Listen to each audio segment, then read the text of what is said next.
will.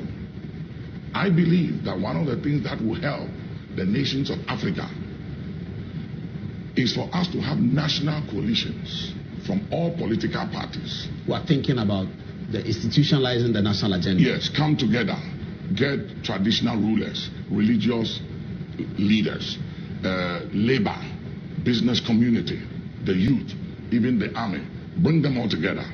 Let's come together with a national agenda of what we want in this country. For instance, in Rwanda, it's a law that nobody sleeps in mad houses. Nobody. You don't build a mad house. You pull it down. It's against the law. Let's have a national agenda as a people that we work on. And let's agree that the next 25 years, there will be no, what do you call it, every 4 years election. No election. 25 years, no election. This is serious. Every 5 years. I like that. Every 5 years, we should appoint a president. Appoint a president from among the people, the parties that have formed a national coalition. So these 5 years is your party. Next 5 years is our party. 25 years. Yes. And no election. No election. No party politics. No rallies. No rallies. And our agenda is follow, execute, perform the national agenda for the sake of the next generation. What we are doing right now, we are not going anywhere. Because watch this. I'm telling you, what we are doing right now, I want you to stand. Let me show you something. Just stand. If I'm in opposition, just face this way. If I'm in opposition and you are in office, I hold your leg like that. Try to move. Yeah. Try to move. I cannot move. Try to do something. You are not going anywhere. Yeah. I will make sure I circumvent you and sabotage you until you leave office. Wow. And when you also come, same thing. I will also do the same to you. So I don't wish you well, you don't wish me well. So the nation is bleeding. The nation is bleeding and no continuity, because when you come, everything I've done, you have to condemn it and let the people know that I was a failure, I was a disappointment, and you have come to fix it. Then when you come and face the reality of what is on the ground, you realize that it's not easy to fix this thing. And then I'm also going to make sure I expose you and let people know that you circumvented me to come, so you must not succeed, and I'll make sure you fail, so I'll come again. So the vindictiveness continues, the hatred continues, the bitterness continues. We are dividing people. I have people in this church who are family. Some are NDC, some are MPP, and sometimes it's amazing to see how they relate to one another. Because of politics. Because of politics. We are dividing the churches. The churches are divided. Husband and wives. One is NDC, one is MPP. Brothers and sisters. And the hatred and the bitterness and sometimes the arguments. The way they argue and the things they say. Are people in this church MPP people in this church. When NDC was in office and I used to pray for President Mahama, you should see how they attacked me. They used to come to my office here and attack me and say, what is your problem? And some people will even tell you, stop praying for them. Let them fail. When we come, we'll fix the problem. And I look at them and I say, what kind of a thinking is this? Now that NDC is gone and MPP has come, and I'm praying based on scripture. It's a command. And the Bible said, the prophet Samuel said, he said, woe is me. To sin against the Lord by not praying for you. And he says, sin not to pray for your leaders. And it's clear in the New Testament and the Old Testament. But there are Christians in this church, in my own churches, who, because of their political parties and what they believe their parties can accomplish and everything, praying for the present government, are angry with me. Really? And yeah, they're angry and they tell me. They're angry with me. Some of them say, I don't even pay my tithe. So you think we should do this 25-year plan? We have to do it. Because you know what? No election. I'm telling you something. There is a wind coming. Wow. And it's not 2019. It will begin after 2020 going. After 2020, there's a wind coming. There's a wind coming. The Arab uprising is coming. Here. It's coming. It's coming. By the youth. It's coming not just to Ghana, West Africa, all over, if we don't do something. Because you see, look at a lot of these youth. They've graduated from school. They are home, no job. Some of them, you go to these car washing places, you see 10 young men who have graduated from university washing one car. And then they have to wait for some hours before another car comes. Some of them live in these kiosks. You know, we have kiosk estates these days. Yeah. Opposite the wealthy areas. Yeah. And they know the people who live in the community. They went to school, some of their kids. Some of them know the families. They have nothing. Suddenly they go into politics and they have everything. And they drive the best, they fly the best. Their children go to school abroad and everything. And they're sitting down there looking at all of this and saying, hey, wow, this thing is interesting. After a while, if we don't give them hope, that's why I'm going back to the schools. Speak to them. And I'm engaging the youth again. Because if we don't give them hope and a sense of direction, the most dangerous thing in life is to fight somebody who has nothing to lose. They don't have wives, they don't have children, they don't have cars, they don't have lands, they have no hope, nothing to live for, they don't mind dying. So our politics is treading on dangerous grounds. It is. Africa. Because I see it everywhere. And it's very scary and very worrying. That will the wind start from Ghana? I don't know, but it's coming to West Africa. After 2020? Yeah, after 2020 going, 2021, 2022, 3, 4 going. If something don't change to give the youth hope, I'm telling you, and I'm speaking. Do you think this 25-year plan will work? It will work if only our leaders, especially former presidents and the leaders of today, will come together and say, hey, let's take hold of our country.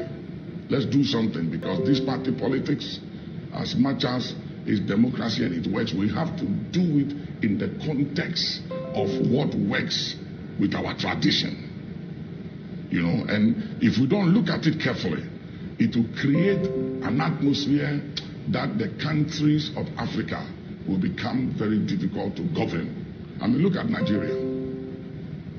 And with all the resources they have, look at Congo, DRC. Look at the wealth of that country. It's the wealthiest country in the world, Congo, and DRC. yet the poverty in that country. And it breaks you. It breaks your heart. You go in there, you look at the place and you ask yourself, why? What is wrong? Is the way our party politics is structured. This winner takes it all has to stop. This thing when I come into office and then I'm coming after you and coming after your people to call them to accountability. So you are saying that let's stop party politics. Let's have a coalition of people who are thinking about the country. Let's implement a 25-year plan on health, on education. So we take a decision on education. That's it. So it's not somebody comes 3 years, somebody says 4 years. No. Let's take a decision. Do we need the SSS? Do we need the old system? Which one benefits our people? On water, what do we do? On electricity, when we have established those things, we can go back to party politics. And we'll become like America. We can. It's possible in our lifetime.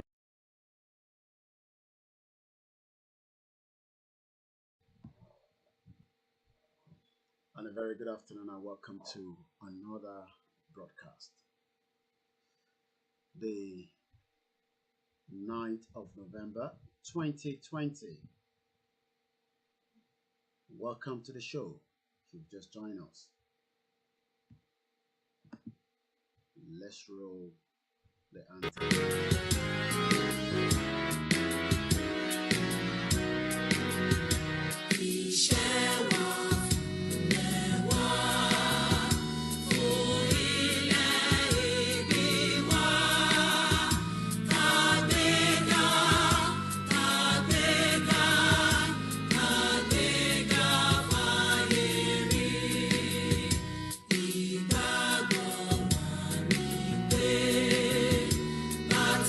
Very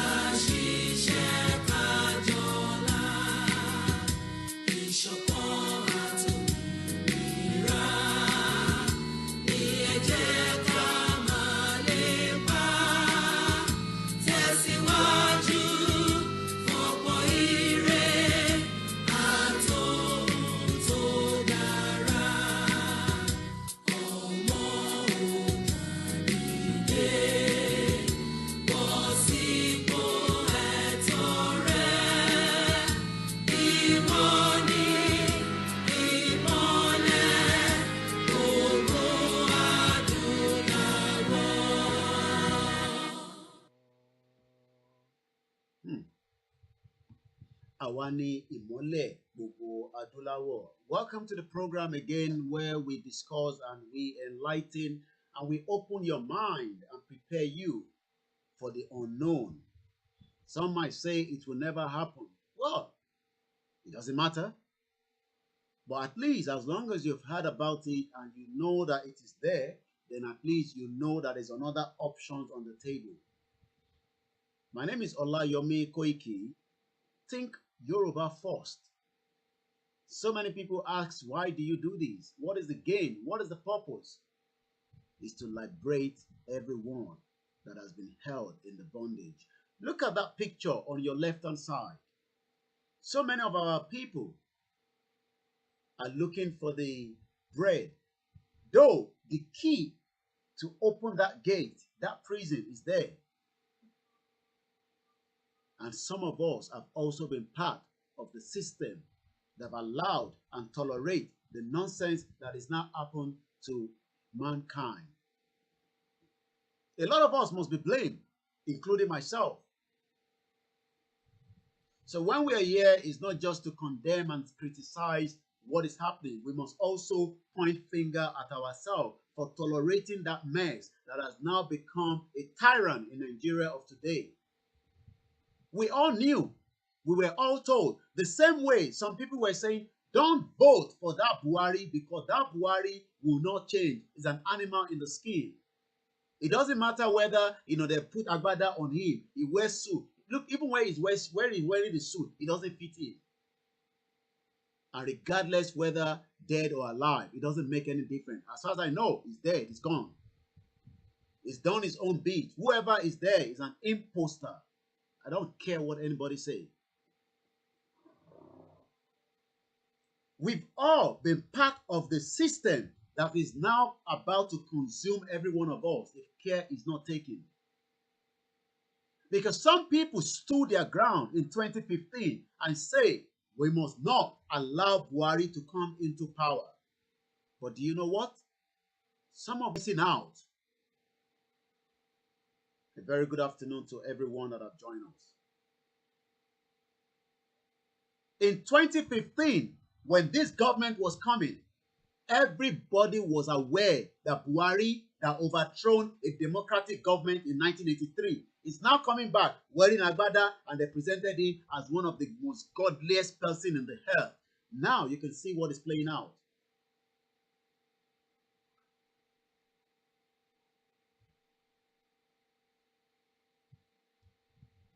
We can now see that the danger is now about to consume us. Do you know that it was in 2015, that Evangelist Fumilayo, I've reached out to her, but very soon we will have her to speak to us when she's available. But I've made contact with her. Remember that video? Or you want me to remind you? Especially our Yoruba. Taraba ti dewa báyìí nísìn. Ẹ mọ̀ pé wọ́n pààyàn kankan mọ́ ní Nàìjíríà nísìn. Ara ti dẹ̀wà, ara ti tù wá. Tó bá tún pa àwọn ọmọ kan nísìn. Hey, Yomi o, Koiki Media, kí la máa ṣe? Ariwo lè máa pa. Àwọn ọmọ ọlọ́pàá ní 20th of October tó jẹ́ káwọn ìyá wa máa jáde lójoojúmọ́ kí ló máa bí yín. Ara ti dẹ̀ nísìn. Ìbí kò ń ṣe ọmọ tẹ ọlọ́pàá náà. Ọmọ ọlọ́mọ ọlọ́pàá so kí ní kùn ẹ̀. And the military is playing off, saying that they even offer them water. I remember the 20th of October, at just about this time, on the 20th, go back and look at the broadcast I did. I declared a war on the 20th of October at 12 p.m. And at about 7 p.m., killing took place in Lekki Toll Gate that we now call the Lekki Massacre.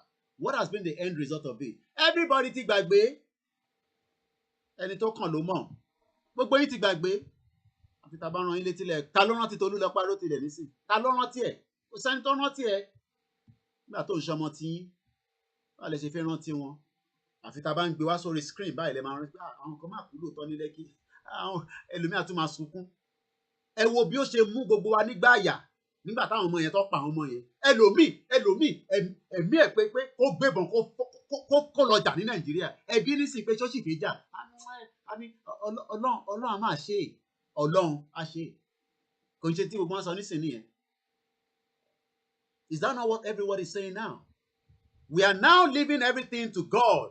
God is not ṣáà ní ká ṣàfilẹ̀ kọ́lọ́n kó dájọ́. No, Ọlọ́run máa dájọ́, èèyàn gan máa dájọ́.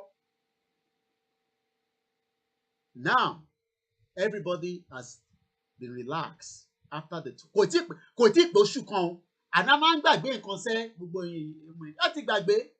The same way we were advised and told, do not even touch Buhari to come into power because he's a nasty man. We are live on the show now. Hello.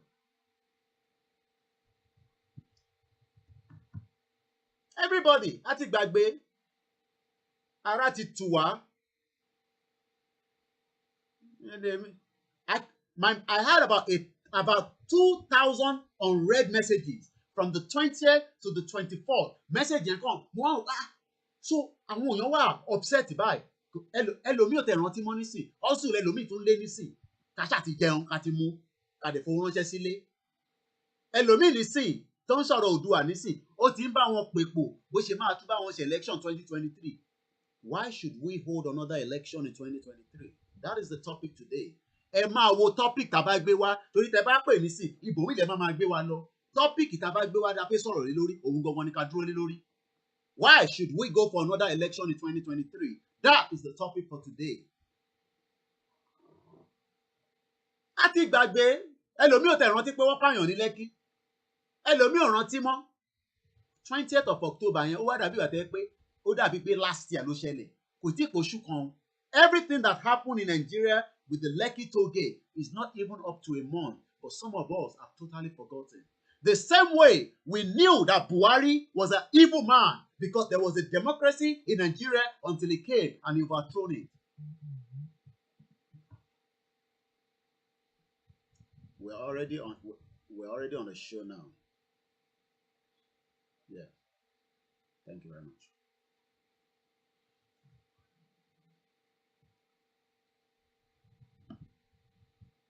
Ẹ sọ fẹ́ lòmíì ní sí pé should we come out for protest now? A ní a béèrè pé for what reason? Tẹ bá tẹ̀ sọ pé torí ti Lẹ́kí. A ní màmá lọ́bi iṣẹ́ we are all hustling.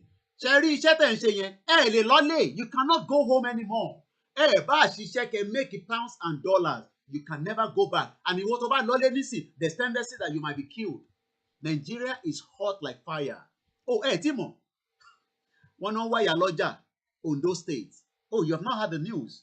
Ondo State, they are looking for Yaloja with 16 people that have been kidnapped in Nigeria. This is not enough. Ẹ mọ̀ pé tó bá jẹ́ pé I said in Borno, ẹlòmíràn ní tèbílẹ̀ Haúsá ni, èmi ò kúkú lọlẹ̀ Haúsá. In Ondo State, 16 people kidnapped and we have Tákẹ́tì bá jáde nísìn, the governor of Ekiti State àbí Ondo State, Baba Gosime, gbogbo náà ní Gosime. They are all looking for their own stakeholders. Stakeholders làwọn. They don't care about the people on ground. 16 people missing in Ondo State and the governor is there. Tó yẹ kí governor máa ṣàìsùn lójoojúmọ́. Does he care? No. Ìyálọ́jà yẹn náà kan ló ń pariwo APC APC next level. Ìyálọ́jà gan ló ti gbé nísìn 5 million ló fẹ́ fi gbà ìyálọ́jà báyìí nísìn táwọn ti rí báyìí. Ẹ tó bá ní 5 million jẹ́ lọ fún wọn kẹ́ kí ìyálọ́jà kó fi release ìyálọ́jà. Ọlọ́run mọ tó máa ti bá ṣe báyìí tó bá ti bá sùn. I'm talking about the Ìyálọ́jà of Ondo State, one of the markets. Tó bá jẹ́ ń bẹ̀ ìyálọ́jà ṣáà ló jẹ́. Kò bá má tẹ̀jẹ́ ti gbogbo Ondo, ìyálọ́jà kan lòun náà jẹ́ níbi tó wà. Wọ́n wá ń wá ìyálọ́jà. Wọ́n wá bí ẹni wá bẹ̀rẹ̀ in a country that has everything to protect ìyálọ́jà. Ta ló gbé ìyálọ́jà? Àmọ́ ṣé Fúlàní ni? Ṣé Yorùbá ni? Ṣé Ìgbò ló gbé? Who picked up or you don't want me to use the word picked up? Who kidnapped Ìyálọ́jà of Ondo State? Ẹ rò pé mò ń pariwo pé kẹ́ bá rí ni? No! Tó bá òun kọ́ máa rí, tó bá òun kọ́ rí. They were part of the people that APC will give 1,000 naira. Ìyálọ́jà gangan ló máa ń lò mọ́ ní. Ìyálọ́jà market state kankan ló máa ń lò. They will use one of them and speak to the gullible mothers. Ẹ lọ mọ sọ fáwọn ìyá wa pé a ní dìbò ní 2023. Ìyá kan tó bá gbé bò kan pé à ń lọ dìbò ní 2023 lẹ́yìn kẹwọ́ mi gbóná kẹ dání lórí. Wọ́n pa àwọn ọmọ ní Lẹ́kí. wá tún wá gbé ìbò wá fún yín pé a tún lọ dìbò another one. Then after killing our children, our mothers will then wear APC and PDP uniform and say we are going for 2023. Wá nà yín lẹ́gba ni.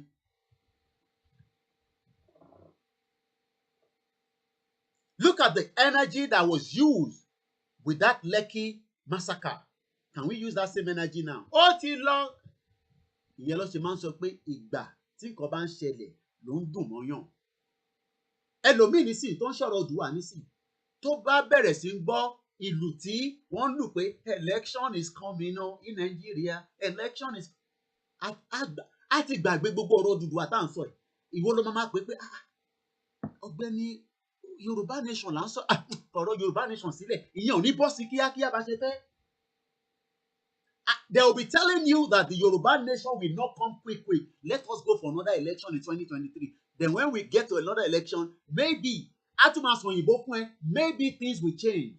A ti gbàgbé gbogbo atrocity tó ṣẹlẹ̀ now. But media don't forget atrocity. That is what media does. Àwa máa rán yín létí ni. Because that is why I'm doing the show every day. Some people say, why do you do it every day? I have served this country for 20 years. 20 good years. I was working day and night. If I don't work anymore now and do this every day, I'm much better. As at last night, I wanted to do the morning show. I couldn't. Because the body also says you need a bit of rest. We were live till 2 o'clock in the morning. Why some of you were sleeping?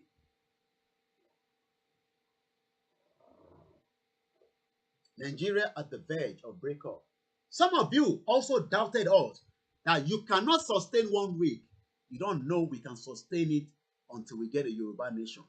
Some of you were having doubting Thomas. Boy, man,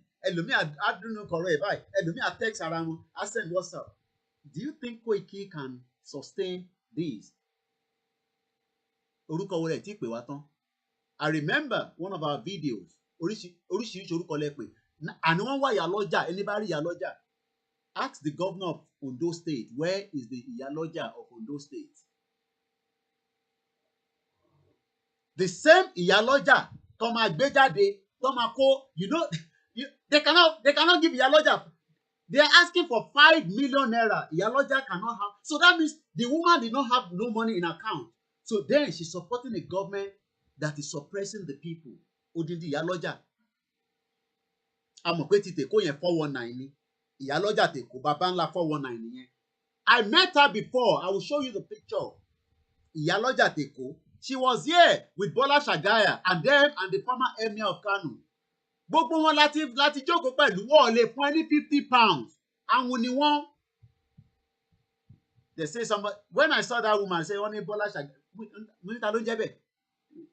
Because when as a media, when you want to go and cover events, I was at the private dinner of Oshoba when he came to do his 80th birthday in London.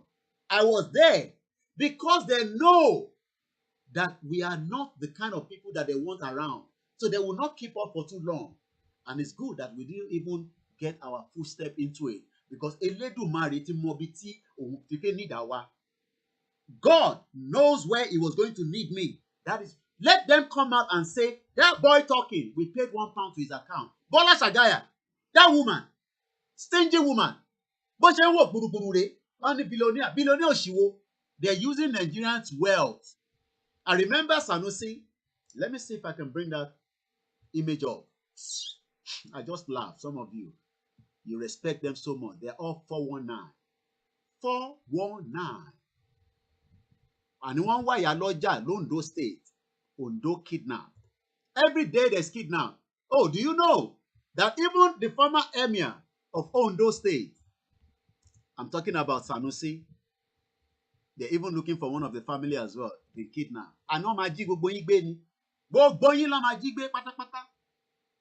You don't provide security, you will not.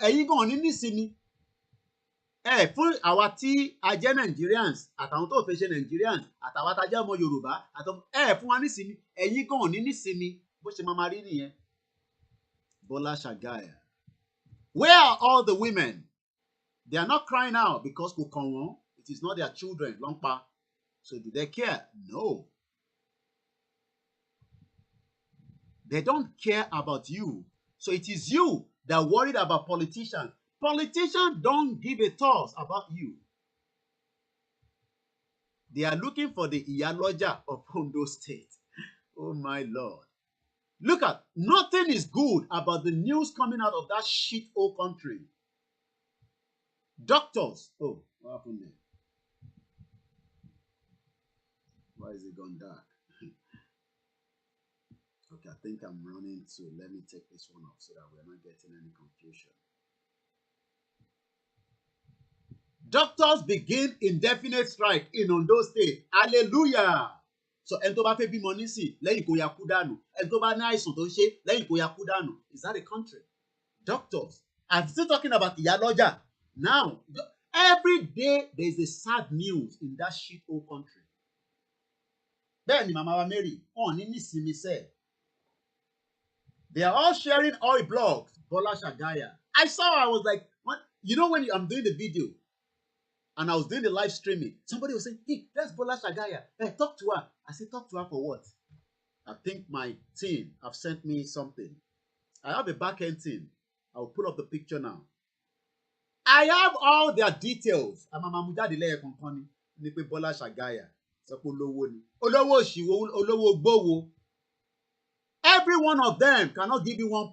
Kọ́tẹ̀ sọ pé media bọ̀bọ̀ tó tẹ̀ ń ṣe wàhálà nínú conference hall yìí. Okay, ìwọ náà tẹ̀ gba £500. They cannot. Tọ́ọ̀tì lè fáwa ní owó, wọ́n lè fẹ́ yín ní ṣíṣì. And they are using Nigerian oil money. Some people will say they are billionaires. You know, I love when Nigerians use the word billionaires. I want to be a billionaire. You remember Tenny? Ask whether you can get 1,000 naira from Tenny. I want to be a billionaire. Ìbẹ́yìn náà lẹ́ ń gbọ́rin wọn. Wàá pè Tenny yẹn á lọ Dubai, á lọ America. Average Sugumus all over the place. You are all Sugumus. Go and vote for another election in 2023. There's another option now. It's called Yoruba self-determination. It's the only way out. We are still campaigning an awareness, but the fight is on the side. And to buy 5 minutes, I'm going to bring up the picture in a minute. I've got the picture I'm looking for. Thank you very much. I have a strong back-end team. Tiba Timbere, what did you see me? Yeah, people all over the place. Even yesterday, I read it online that police have not. Who is going to pay police? The country is sinking every day. So because everybody is upset, go and look at the economy of Nigeria. It is zero. Cherry on float to be Nigerian economy is floating like that, like a ship. You know a ship. Kò lọ síwájú, kò lọ ẹ̀yìn. Ó ní orúkọ kan tí bàbá Èkìtì máa ń pe kíní kan omi tó dá dúró àbí kíní kan tó you remember omi gutter? Tí mo sọ now. Gutter. You know every house in Nigeria there's like an ocean that passed through in 2020. Go to Isaleko. Ọmọ Èkó ni wá o. Look at the Lagos that you're talking about. Shit hole. Ìyẹn náà ni wọ́n ṣe jó Fúlàní ti sanná sí èbúté èrò fún yín. Wọ́n jóná sí wèrè. Ìbẹ́fẹ́ lé wa dànù kúrò lẹ́kọ̀ọ́ ni àwa náà dín pẹ̀lú yín. Nígbà tó ṣe yẹn tán, another fire tanker. Àwọn náà wa tanker yẹn. You think it's an accident. Oh, you think the fire that took place in Ibadan over the weekend, you think all that a fire incident? Orí yín ti gbálẹ̀. Continue to support nepotism. Ẹlòmíì ní sí, ṣé o bí Buhari ṣe máa rí lélẹ̀? O mọ̀ tẹ́lẹ̀. Bàbá Gọ́sìmẹ̀. So o mọ̀ tẹ́lẹ̀. Let me show you some pictures. Just give me a minute. I hope you watch the video I played at the beginning. Tsunami is coming in Southwest Africa. Nigeria ló ti máa bẹ̀rẹ̀. Tsunami is about to come. You don't know what is coming on. Let me just give you some brief pictures. So when people say, you know, why do you talk to Seyi Makinde? Seyi Makinde, when they come to London, they're like slaves. When they get to Nigeria, they become, you know, your warrior or your empire. Gbogbo wọn pátápátá. Kó jáde kó sọ pé bọ̀bọ̀ tó ń sọ̀rọ̀ yẹn ní London yẹn o. I told you, I've shown you before, but let me show you again. Let me show you. Every one of them, they are all 419. 419. 419. Èmi ni mo sọ bẹ́ẹ̀. Ṣé pé Bọ́lá Ṣàgáyà, kìnìkan. They are all rogues. They can't give you nothing. They are not there for the people. You think they are there for the people? You're wasting your bloody time. I have engaged each and every one of them. They know me and they know that my voice will go a very long way. We're going to break Nigeria. Media is going to play a big part. And that is what we are doing at the moment. From Abike Dabiri to the former Edo State governor that came here and do a big party for the prince or the king of Ashanti of Ghana. From the one that says is an estate move. If you want me to send a picture to one piano. Kí lorúkọ ẹ̀ gan ṣe orúkọ ẹ̀ tẹ̀ sápá mi lórí. Ọ̀kẹ́ owó ẹ̀yin lẹ́ ń pọ́n wọn lé àwọn ò lè pọ́n wọn lé because wọ́n ò lè sọ sọ́ọ̀sì owó wọn fún wa. Every time I want to ask them one question, they say no, Koikimedia, don't touch that because they know that their money is not clean. Àti ìyàwó Ọbásanjọ́ àti Kòbó Ọbásanjọ́, they are all rogues. And now wọ́n wá Ìyálọ́jà nísìn APC ò lè gbé 5 million fún Ìyálọ́jà báyìí àbí PDP ló support kí PDP gbówó fún kí PDP gbówó fún ìyàwó kí PDP gbówó fún now. They won't do that because they know it's all 419. Every one of them, let them from the Ondo State. I remember when I was asking him questions, say, diaspora, come back home so that you can be kidnapped. I'm talking about the Ondo State governor. I asked him a question. He said, tell the diaspora to come back home. Come back home. Go and look for Ìyálọ́jà now. We don't know where your Ìyálọ́jà is. The emir, the former emir, is no longer emir anyway. He said, Bọ́lá Ṣàgáyà. Bọ́lá Ṣàgáyà kọ́. Bọ́lá Ṣùgbùyù ni. Ó lé ní gbogbo wọn. Fẹ́ máa fowó Nàìjíríà. Ẹ máa jẹ́ kó máa fowó Nàìjíríà ṣe ṣùgbùmù fún yín. Ṣẹ́gun Ọ̀ṣọ́bà. His 80th birthday was in July. Here in London with his family, private dinner. Let them come out and say where they all got the money from. They can't because the money is not clean. They know that. Sorry, I was preparing some of those pictures. Let's start slamming the picture on your face. Slam the picture on your face. Let them come and tell us where they all find the money that they are spending. They'll say we are oil and gas. Oil and gas for where? A country that does not have refinery, but the people there are making billions. Say we oil and gas. Oil and gas. Let's start putting the picture one at a time for you there to see.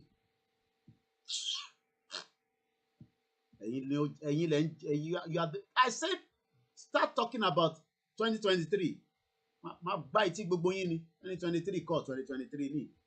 All these 419 individuals that do not have human sympathy for anybody. Do they care about you? No, they don't care about you. You think they care about you? They don't care about you. Let's start. Oh, no. Okay, that's Aketi bread. No, I don't want to put Aketi bread. With the Aketi bread. Okay, mo bá tẹ̀ fi yẹn síbẹ̀. Bread ìtàn fún wọn, bread òṣì tán fún wọn náà nìyẹn. Tó bá ti gba bread ìtàn ti yàgbẹ́ dànù. That's why they can live in poverty. Poverty ló máa pa yín. Ẹ máa lọ support wọn. You all die of poverty. Okay, let's leave that Aketi bread there. I'm not cover ojú mi o. Don't cover my face. Aketi bread. Can you imagine? Aketi bread. Now, Ondo State doctors are on strike. They are looking for the Ìyálọ́jà with 16 people. Ọlọ́run mọ̀ tán máa ti bá Ìyálọ́jà ṣe báyìí. Wọ́n ti fẹ́ gbó pa. Nígbà tá à ń pariwo Ìyálọ́jà ni pé shut up. I'm sure a ti rí irú fídíò tiwa rí. Tó bá rí tèmi á ti rí dára. A ti rí kan nù wá ní àwọn ọmọ tó ń pariwo ní London. Ẹ lọ sọ fún wọn. Ẹ lọ sọ. Ìyálọ́jà ló ń wá nísìnyí wọn mọ́bi tó wà. Yes, heartless people. Ẹ ṣé gan màmá wa Yẹmí Folúkẹ́. Heartless people. Again, I'm bringing some of the pictures out so you can see when I talk, I know what I'm talking about. Gbogbo wọn pátápátá. Ti Emir àti kìnní kan. Gbèsè ẹgbẹ̀gbẹ̀ bẹ́ẹ̀ kẹ́ máa wò. Can you see? They are all heartless. I remember he was talking. Ó ń bá Bọ́lá Ṣàgáyà sọ̀rọ̀ níjọ́ yẹn pé you should be able to give more money. Owó àbúlà fi ń ṣàbúlà lejò. Bọ́lá Ṣàgáyà ló ra brand new Rolls Royce fún nígbà tó ń become emir. Ẹ mọ̀ pé owó ogbó ni. You don't know the money that is coming from the crude oil. The money that should be protecting everybody. Ọlọ́pàá náà wá ń pa yín nísìn. Ọlọ́pàá tó jẹun kánú. Á ti gbà getty bread. Let's get more of the pictures out so that you can understand that when we come out and tell you we should not even think about election in 2023 because they are all rogues. Gbogbo wọn ló ń lò. Àti Emir, àti Bọ́lá Ṣàgáyà. Gbogbo wọn, they are all the same cycle. But they use our mothers. Àwọn ìyá wa ló máa ń lò. They use all our mothers. Sorry, I'm still trying to. I know when I'm looking like that, people are saying, why are you squeezing your face? You know, when we're doing this broadcast, you know, you are looking for different things. I've saved them. I'm just bringing them out for you to see. That's me there, Abekuta. I'm gonna don't cover my face, so they are all the same. This woman, this nasty woman. Okay, it looks like there's a call. It's a direct call from Nigeria. Machine phone priority. Hello, caller. Hello, ẹ káàsán, ṣe fẹ́ dá sórí ètò nítorí àti ìrìnkẹ́ ìpè bọ̀ tí wọn kò jọ́rẹ́ ti pè wọlé nísìn ẹgbẹ́ òsókè. Ẹ ti wọlé náà, ohun iṣẹ́ lọ́lẹ̀ bá ẹ wà nù yàrá ni, ṣé ń sùn ni? Ṣé ń sùn ni? Ẹ ti wọlé sẹ́ẹ̀. Hello, caller. Ẹ̀yin náà lẹ pè wọlé náà. Àbí voice mi ló ń dẹ́rù bà yín ni? Ẹ má yẹ kí voice mi dẹ́rù bà yín. Èmi ṣiṣẹ́ tèmi ni. Bẹ́ẹ̀mi ṣe mọ̀ ṣe ni mo ṣe ń ṣe yẹn. My style is different from others. But I will tell them that we will end Nigeria.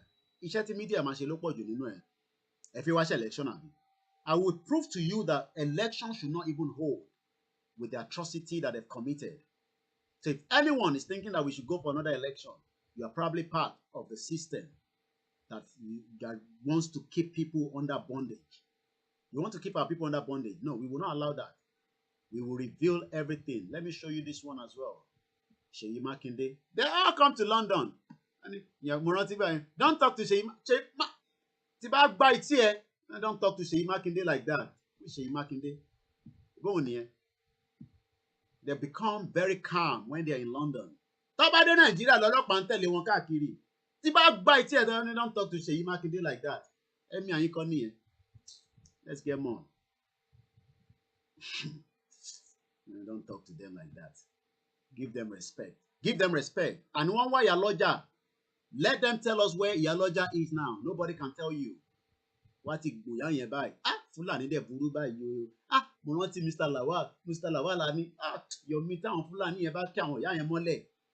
Ìyá yẹn nísìnyí á ti sọ̀rọ̀ sí àwa báyìí nísìnyí. A ní ká lọ gbá ọmọ ẹgbẹ́ nu dákẹ́. Kò ní mọ̀ pé Fulani, I don't know who kidnap, whether Fulani bí Yorùbá ló, ìyàn kan ṣáà ló kidnap. Somebody kidnapped 16 people, including Iyaloja. Àbí government náà ló rán wọn. I still want to bring the few remaining picture. So when people say, take it easy with them, these people, you don't know them. Àwa la máa ń gbọ́ nǹkan tó bá ń sọ when you're with them. I'm sure a lot of you would love to see this man. Òkè owó, àwọn èèyàn like ẹ̀ ní Nàìjíríà. And òkè owó bàbá, owó ti pọ̀ jù. Ọ̀rẹ́ lẹ̀ ní nígbà tí mo rí. Àbúrò, ibo ni máa páàkì Rolls Royce mi sí? Look at them.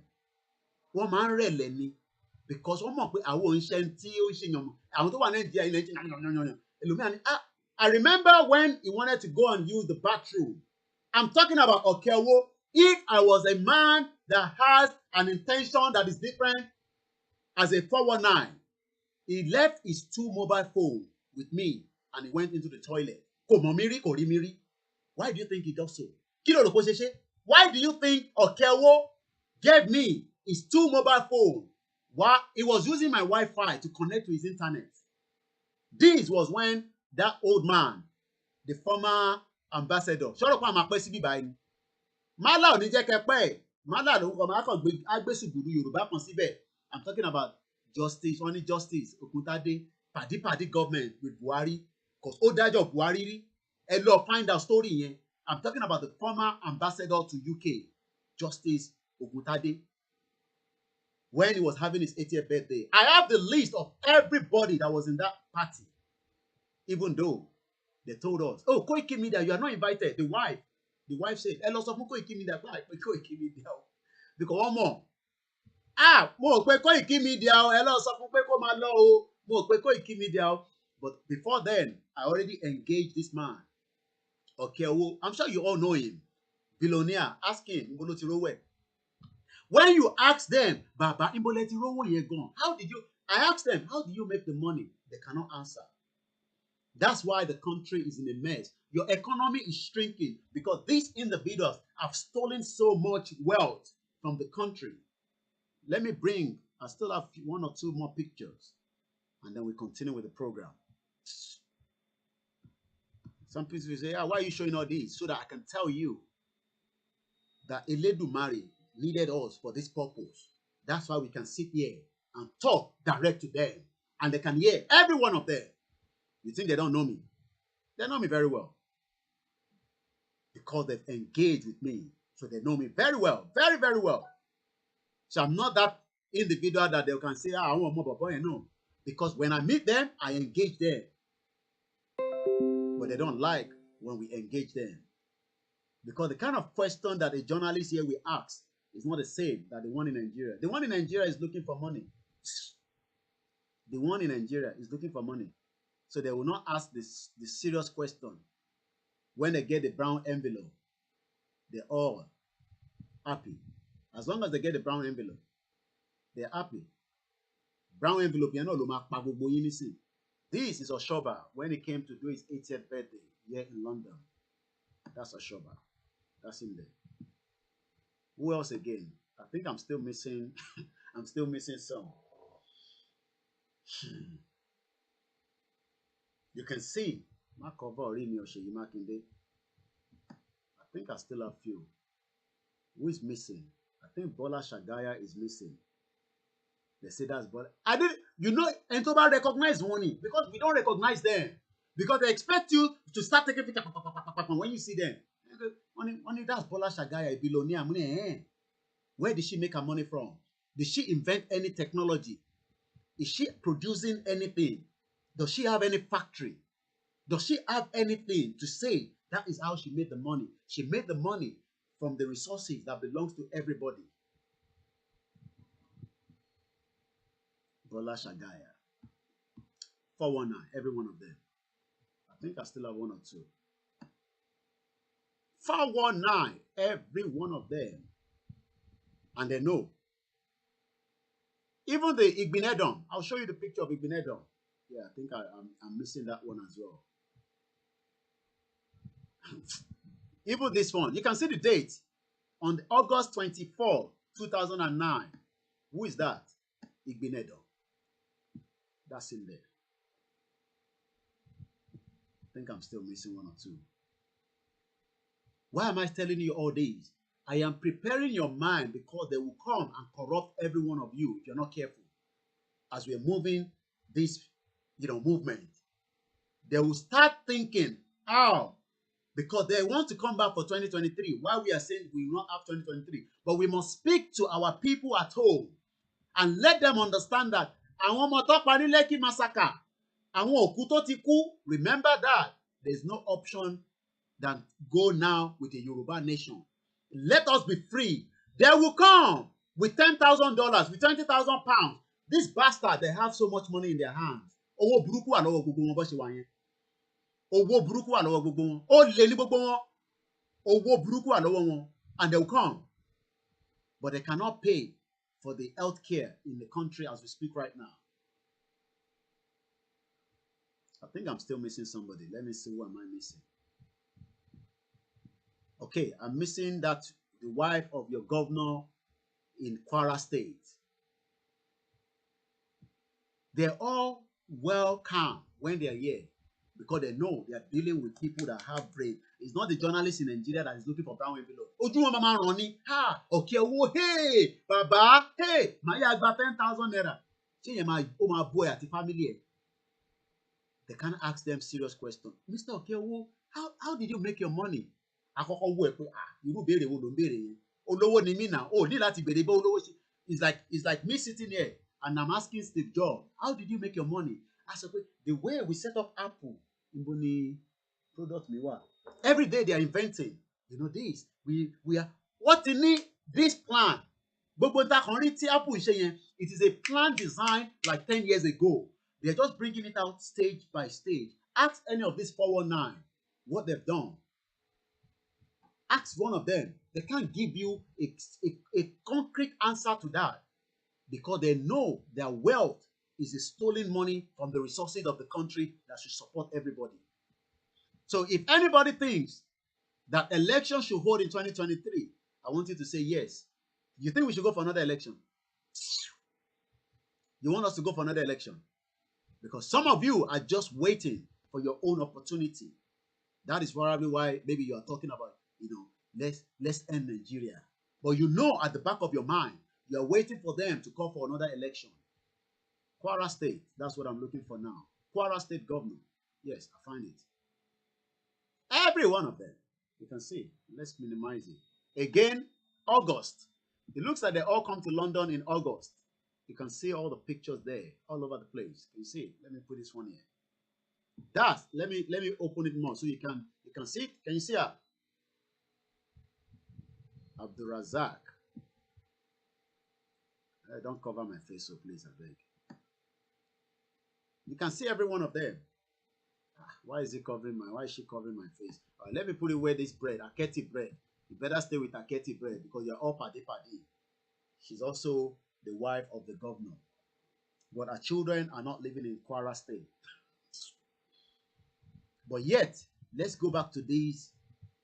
Let's come back here. All right, I got a call coming through. Let's take the caller. Yeah.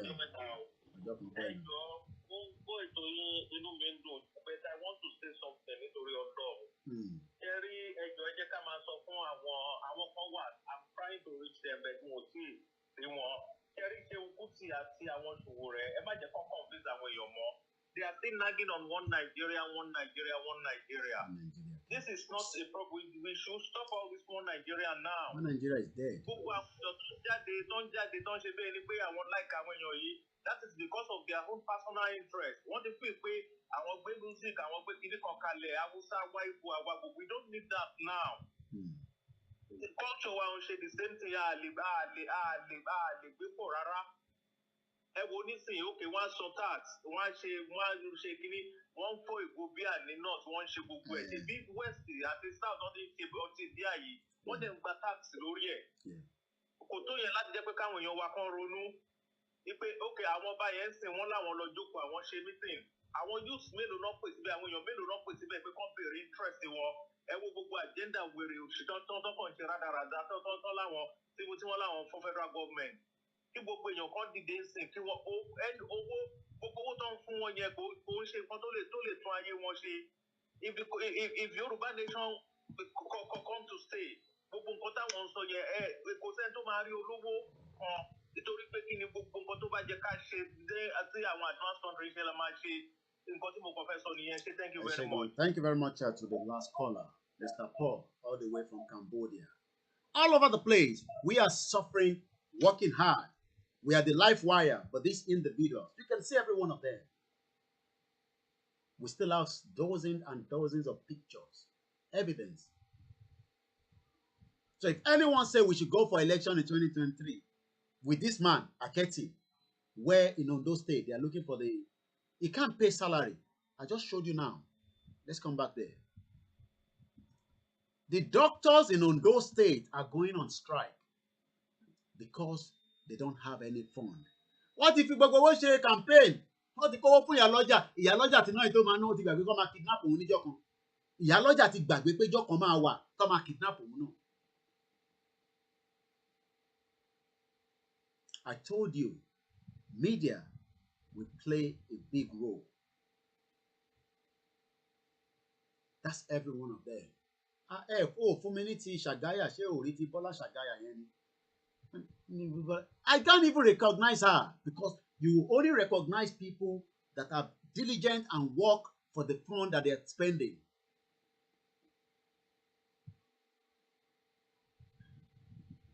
Hello, caller, direct from Nigeria.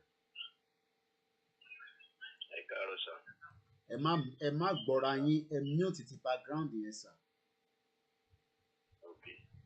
Kẹ̀wá gbóhùn sókè.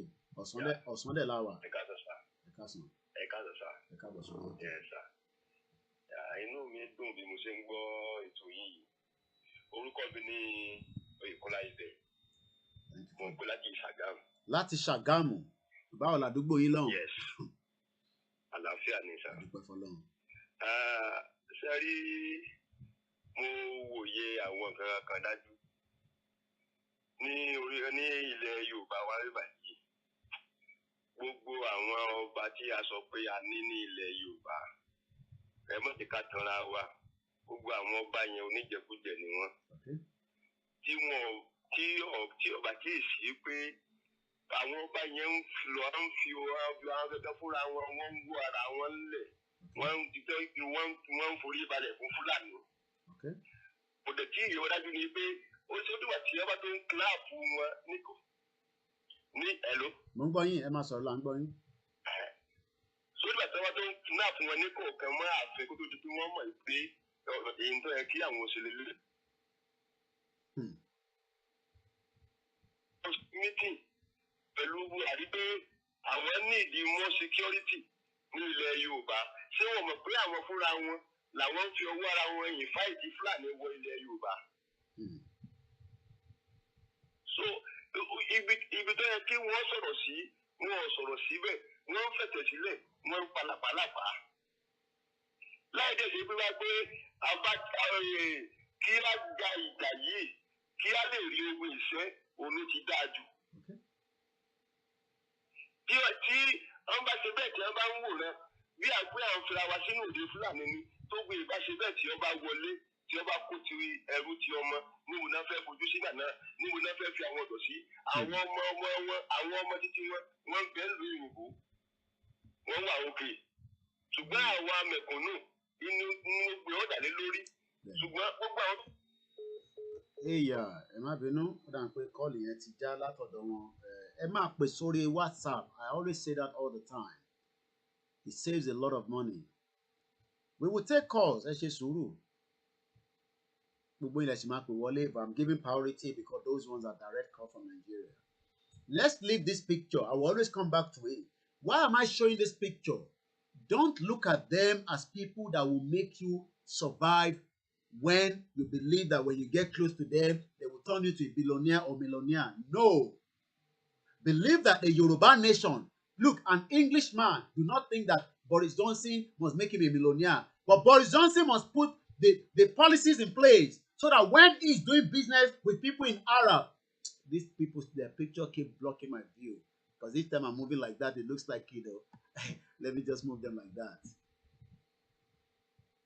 Don't look at every one of these people as people that can make you survive. Ẹlòmíì nísìn bó ṣe máa rí Ṣèyí Mákindé nísìn tó máa gba contract lọ́wọ́ ẹ̀ tó máa sọ́dọ̀ lówó. But ó ti gbàgbé pé if a Yoruba nation is working, you don't need to see Ṣèyí Mákindé. You don't need to see Ìgbìnẹ̀dàn. You don't need to see that woman, the wife of Ọbásanjọ́, a very haggard woman. After we were told to come down, tá ṣe wàhálà tá débi tí wọ́n ti máa ṣe Ìbògùndé. The first thing she said was, I did not invite you. This same woman. But yet, the first day I met her, you need to see the way she was talking about my dad. Your dad. I work with your dad. Your dad. Kódà àwọn security. You know when Oga, Nigerian police, una dey craze. Sufferness go kill una. Sufferness na him go kill una. When you dey under all these people, you think say, madness dey under your head. When we wanted to, engage her, before we met her at the event where I was at the, Obasanjo Library on one of my visits to Abeokuta. Before she came down from their penthouse upstairs, the security were giving us every reason not to enter, the venue of the event. Kí ló lè tó yìí? Ṣé Ọbásanjọ́ wà nínú bẹ̀rẹ̀ ni wọ́n ní no? Kí ló wá lè tó yìí tàbí ẹ̀ka you can't go in náà ni? Kí ló wá lè tó yìí? Okay, I think it's the same picture. No, let me remove that. I've got another one that is clearer. Kí ló wá lè tó yìí? Ọbásanjọ́ wà nínú bẹ̀rẹ̀ wọ́n ní no. Let's get inside. No, you can't go in. I said, okay. Luckily, as I was coming out of the compound, she was coming down. And you know when you are a bold person, I'm sure a lot of you are saying I'm bold. I walked close to her. The security wanted to, you know, they thought maybe I wanted to hammer. Because that is their thinking. Because I want to ronu. So the moment I got close to her, the security was like, I just threw my name out. I told her my name. I said, good afternoon, ma. I said, good afternoon, ma. She said, good afternoon. I said, I just shoot out my name straight away. That my name is Olayomi Koiki. The moment she had the name, wow, she came back out of the vehicle. This woman that you're looking at came back out of the vehicle. Say, Koiki, which Koiki are you talking about? I said, well, there's a big family, but I now mention my dad's name. She was looking at me. She was looking at me. Your dad. I work with your dad. She started praising my dad as if, you know, anything else. And straight away,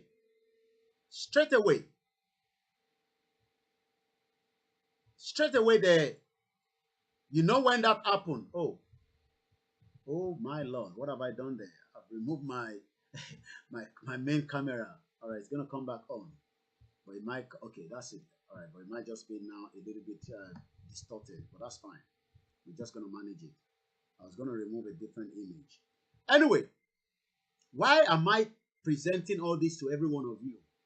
If any one of these cannot make you a billionaire, not even a millionaire, you can see them from far away. It's only when you are not close to them. When you're close to them, you realize that they don't have any reason to even have the kind of wealth that they have. Because that wealth belongs to every one of you. Every one of you. But what they've done is they've caged Nigerians and they give you peanuts during election time. I was there when Sanwo-Olu was campaigning at campaigning again. Was in my 12 area. And I'm sure you all know Nigerian politics. They move with money. The person that had the money that they were distributing, mọ́tò tèmi wà, wọ́n sọ fún mi pé mọ́tò tó ń lọ níwájú yẹn, I can't remember the figure, so I don't want to exaggerate. But they were telling me the money that was involved in that vehicle was substantial amount of money. I don't know the figure. I can't remember. This was the election that finished last year. The question now is, ask every one of them, is Isla maternity working? As at 3 days ago, we sent money to somebody that the wife gave birth. In Nigeria of today, in Lagos, ẹni tó bímọ wọ́n fẹ́ jẹ́ kó jáde kúrò lọ́sípítù until tó bá sọ bill. So when we talk, is that not the reason why doctors now are saying, look at this school? Is that the kind of school that all their children are attending? Every one of them. This was October 29 by Track Nigeria. I've told you, go and register for Twitter. You don't know what you're missing if you're not on Twitter. You think these people can make you a billionaire or millionaire? You think they can buy you a car? They would rather use you and sacrifice you for their own selfish interest. Why are you any? Why patient come me? Hello, caller.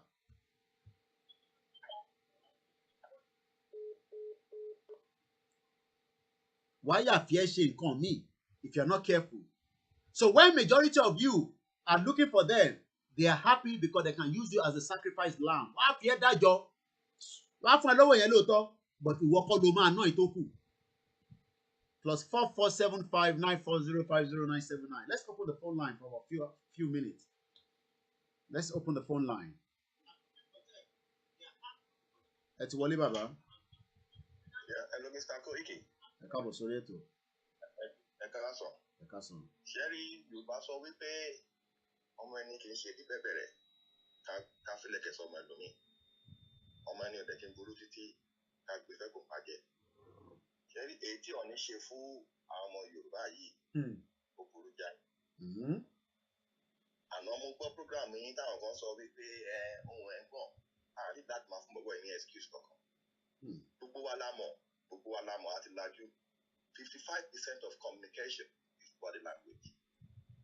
Ẹ lọ wo fídíò yẹn dáadáa bọ́ ní ṣe ń ka kíní yẹn ó ń ná lórí ẹ̀ in affirmation sí nǹkan tó ń ka yẹn and he was comfortably reading that bullshit.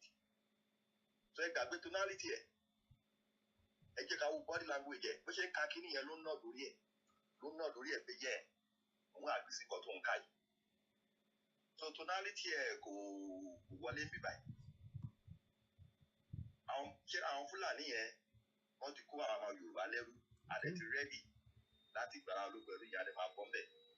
Bẹ̀tẹ̀ àwọn ọmọ Ifẹ̀ yẹn wọ́n máa ń gbọ́ mi mo fẹ́ kọ́ mọ̀ wípé ọba tó gbé sílùú wọn yẹn Ọọ̀ni oníṣọba Yorùbá Ọọ̀ni ọ̀fìfẹ́ ni Aláàfin oníṣọba Yorùbá Aláàfin ọ̀fọ̀jọ́ ni.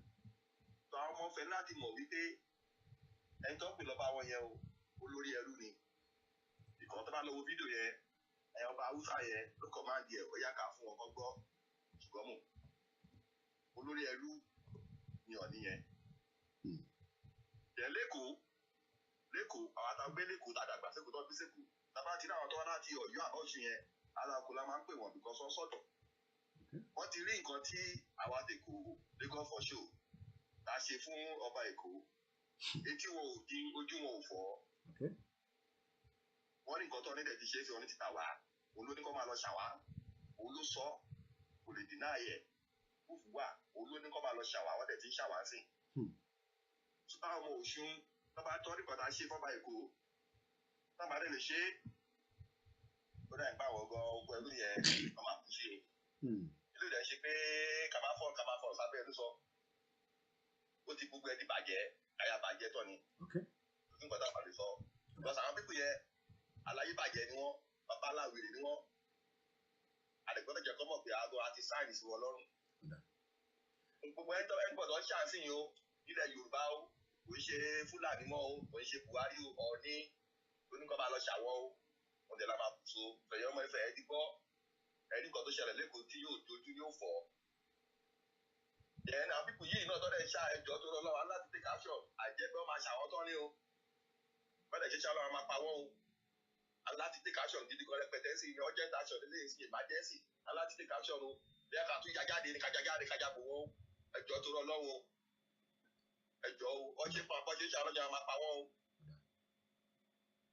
ẹ ṣe gan o. Kó tó dípẹ́ lọ election 2023 tí àwọn ìyá wa kan nísìn ìyá lọ́jà lọ kidnap nísìn pẹ̀lú àwọn ọlọ́jà bíi 15 wọ́n ní kó lọ mú 5 million wá àwọn ìyá yìí náà lọ ń lò lọ fi ń ṣe campaign à ń sọ fáwọn ìyá yìí nísìn pé Yorùbá nation ó fẹ́ dá dúró. Ẹ wo jẹ́rí Mr. Koiki. Bẹ́ẹ̀ni. Lálẹ́ àná tí mo sọ ẹ lọ sọ pé wọ́n àwọn ibìkan jú ẹ fi wọ́n lẹ̀ tó láwọn ọ̀la yìí ẹ fi wọ́n lẹ̀ ṣé etí wọ́n dín lójú wọn fọ́ ni. Ṣé báwọn ọlọ́kọ̀ àwọn pẹ̀lú àwọn ọkọ̀ wá sí kinní so ẹ fi wọ́n lẹ̀ wọ́n máa jẹ́ níyà yẹn. Wọ́n ṣe lọ kidnap wọn yẹn wọ́n gbọ́dọ̀ dé wọ́n gbọ́dọ̀ kọ́ lọ pa wọ́n ni o àdọ́rọ̀ wọ ọkọ̀ lọ́gbọ́dọ̀ lọ pa wọ́n ni o wọ́n máa pa wọ́n bẹ̀ lẹ́kọ̀ọ̀kan. So àdídì kọ́ máa kọ́ lọ pa wọ́n dànù àwọn ọkọ̀ wá sí àgbàṣe gbogbo àwọn tó ṣe pọ̀ àwọn gbogbo politics àwọn ọ̀já yẹn àwọn gbogbo yẹn wọ́n gbọ́dọ̀ pa wọ́n ni wọ́n jẹ́ ti kó wọn yẹn wọ́n má dé o.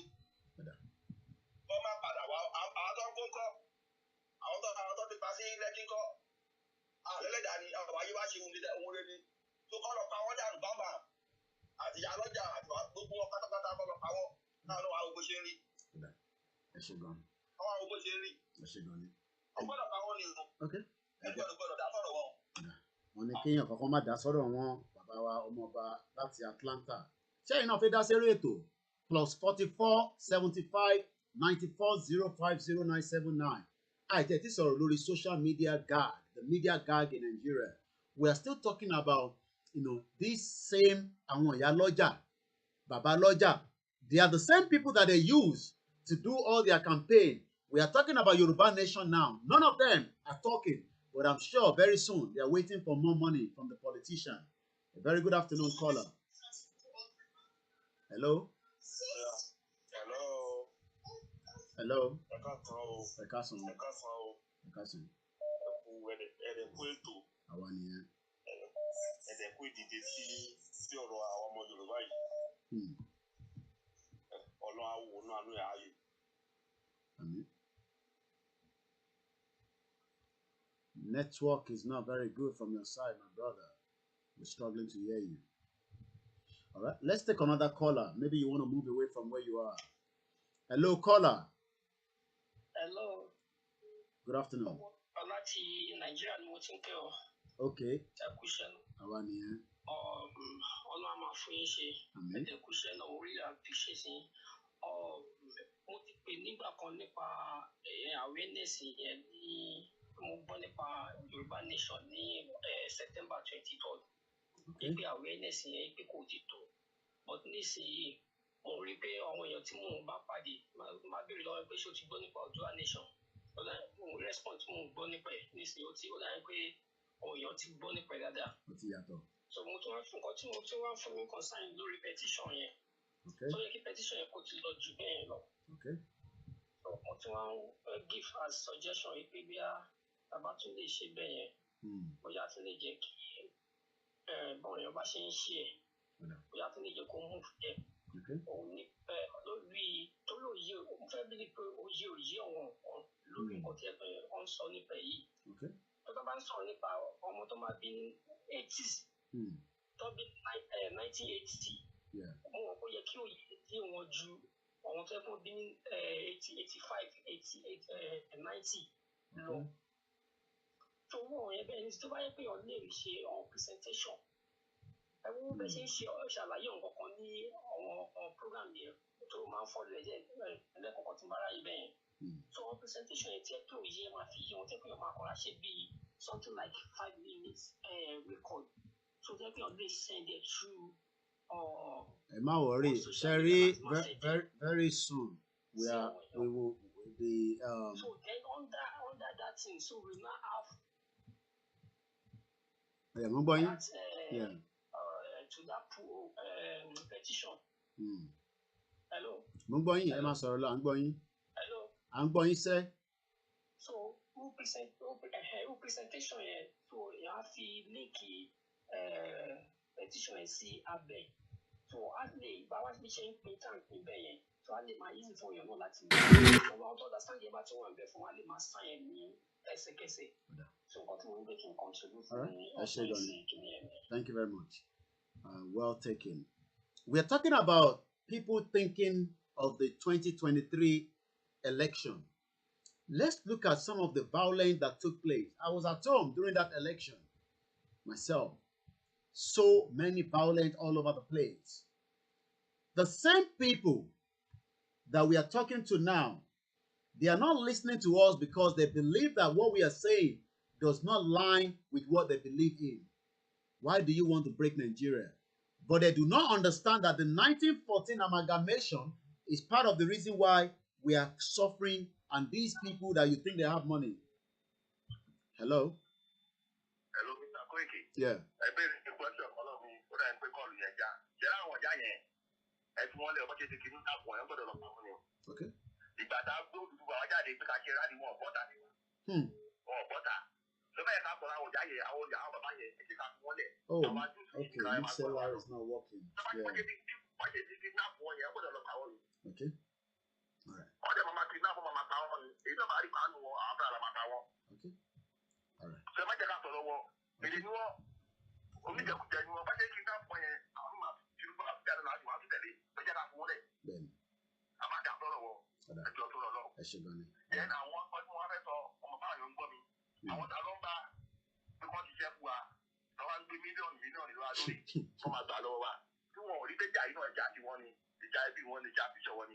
Ọlọ́wà fún wa lóògùn yà ajá ìjàyè ajájà borí olúborí la máa jẹ́ àpàdàbọ̀ àbáwọ̀ àpàdàbọ̀ àbáwọ̀ tọ́wọ́ fẹ́ sọ kí ni afẹ́jagun àgbàrá wọn fẹ́ sọ di business ọlọ́wà máa mú mílíọ̀nù wà ọlọ́wà bá wa ṣe ogun yà ajá ajájà yàjà borí olúborí la máa jẹ́ àpàdàbọ̀ àbáwọ̀ so báyà tètè mọ́ bó ṣe ń lọ ẹ ṣe gan ni ẹ jẹ́ ní sùúrù ẹ̀yin tẹ́ ń pè màá gbé kọ́ọ̀lù yín. I'm very sorry, those of you on our mixed LR this afternoon. I'm not at home. I'm sure you probably you wouldn't know anyway.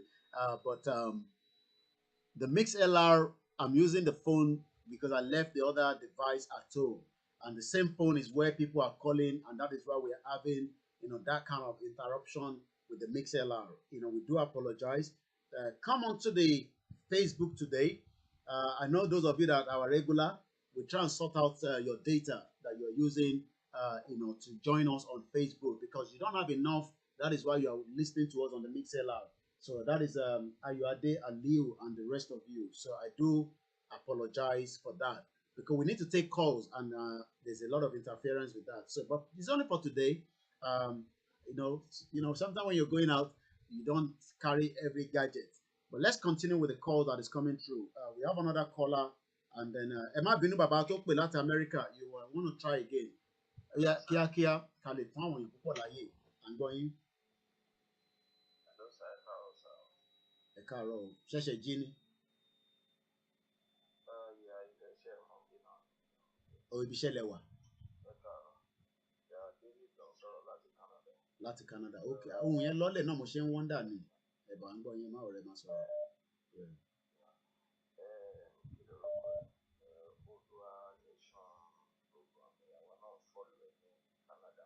Okay. So, mo kàn wo program yín lórí fóònù mi nísìnyí ní ti ẹ̀ come across ẹ̀. So, mo fi pé àwọn leaders tó kàn wọ́n ní àwọn program yẹn sá mo kàn fẹ́ sọ wípé Ọlọ́run á jẹ́ kí gbogbo ẹ̀ já sí ibi kan. Àṣẹ Èdùmàrè. Ẹ má jẹ́ kí n tàn ó ti sú gbogbo wa. Everybody ti sá. Ṣé kó tún sọ ẹ̀yin náà? Bọ̀ Canada lẹ́yìn wà náà, lẹ́yìn gbádùn. Lọ́wọ́ ló ti ṣe sún yín. Ẹ sà ṣe bá lẹ́bí Nàìjíríà, ṣé ìwọ̀n lẹ́bí Nàìjíríà? Àmọ́ rò pé mi nìkan ni mo lẹ́bí, mo rò pé èèyàn lẹ́bí ìwé ẹ ti migrate gbogbo ẹbí yín lọ sí Amẹ́ríkà bíi Canada tẹ wá. Ẹ sà ẹni tó bá fẹ́ràn ẹbí ẹ̀ ó máa fẹ́ lọ síwájú fún un. Máa fẹ́ bá kọ ìlú kan bí wá sí lélẹ̀. Ẹ sà ẹ má ṣe mí gbọ́ o. Mo gbọ́. Ẹ má ṣe mí gbọ́ sà. Àgbọ́yé. Tí kò bá kàn mí ni, màá ní kí ló wà ń bẹ èmi ti bọ́ everybody fọ́kọ̀. Bọ̀ tó kàn yín, ẹ̀ẹ́dẹ̀fẹ́ gbàgbé lé. Ó kàn mí. So kí ni mo fẹ́ máa tọ́ra mi fún? Gbogbo Yorùbá ló kàn. Àfẹ́ tó bá fẹ́ dalẹ̀. Ọmọ kan fún kí everybody kíní kan, àwa tó kàn wà nù kíní. I want us all to know that for every Jesus there is always a Judas. Definitely. So for every Jesus there is always a Judas. Our betrayers máa wà. Okay. Àgbọ́yé. So but fẹ́ ká lose focus. Ẹ jẹ́ ká máa follow God. Gbogbo ẹ̀ máa ṣe é ṣe. Everybody fẹ́ anybody. Láṣẹ Èdùmàrè. Everything máa bọ̀ sí. Láṣẹ Èdùmàrè. Ẹ ṣe gan bàbá wa. So gbogbo tí àwọn ọkùnrin ṣe tán ní ṣe délé ṣe tán ń ṣe. Wọ́n gò. Okay. Wọ́n bá gò. Wọ́n lè fi àwọn sábẹ́ Haúsá. Ẹ̀sà ìdí ẹ̀sà àṣírí kan fún ilé. Tí Yorùbá bá ṣubú sọ́wọ́ Haúsá, ẹ lọ wo èyí Haúsá yẹn, Yorùbá ló wà bẹ́ẹ̀. Haúsá yẹn gbọ́n tó yẹn. Ṣé tí Yorùbá bá ṣubú sọ́wọ́ Ìgbò, ẹ lọ wo èyí Ìgbò yẹn, Yorùbá ló wà bẹ́ẹ̀. Kò ń ṣe pé Ìgbò yẹn gbọ́n tó yẹn. Ṣé yẹn sá? Ọlọ́run dáríjì mi pé bí àwọn òbú ẹni bọ̀. Ọlọ́run dìde dá wa Yorùbá wisdom to come to us naturally. But àfi wisdom yẹn àfi ṣera wa. Tó ń dùn mí nìyẹn fún àwọn bàbá burúkú tí àwọn èèyàn bíbí fáwọn ní bàbá Yorùbá yìí. Ṣé yẹn tó ń dùn mí fún wọn nìyẹn? Because these people wan really rule any one of us. Àfi mi wọ́n fẹ́. No problem. So, all right.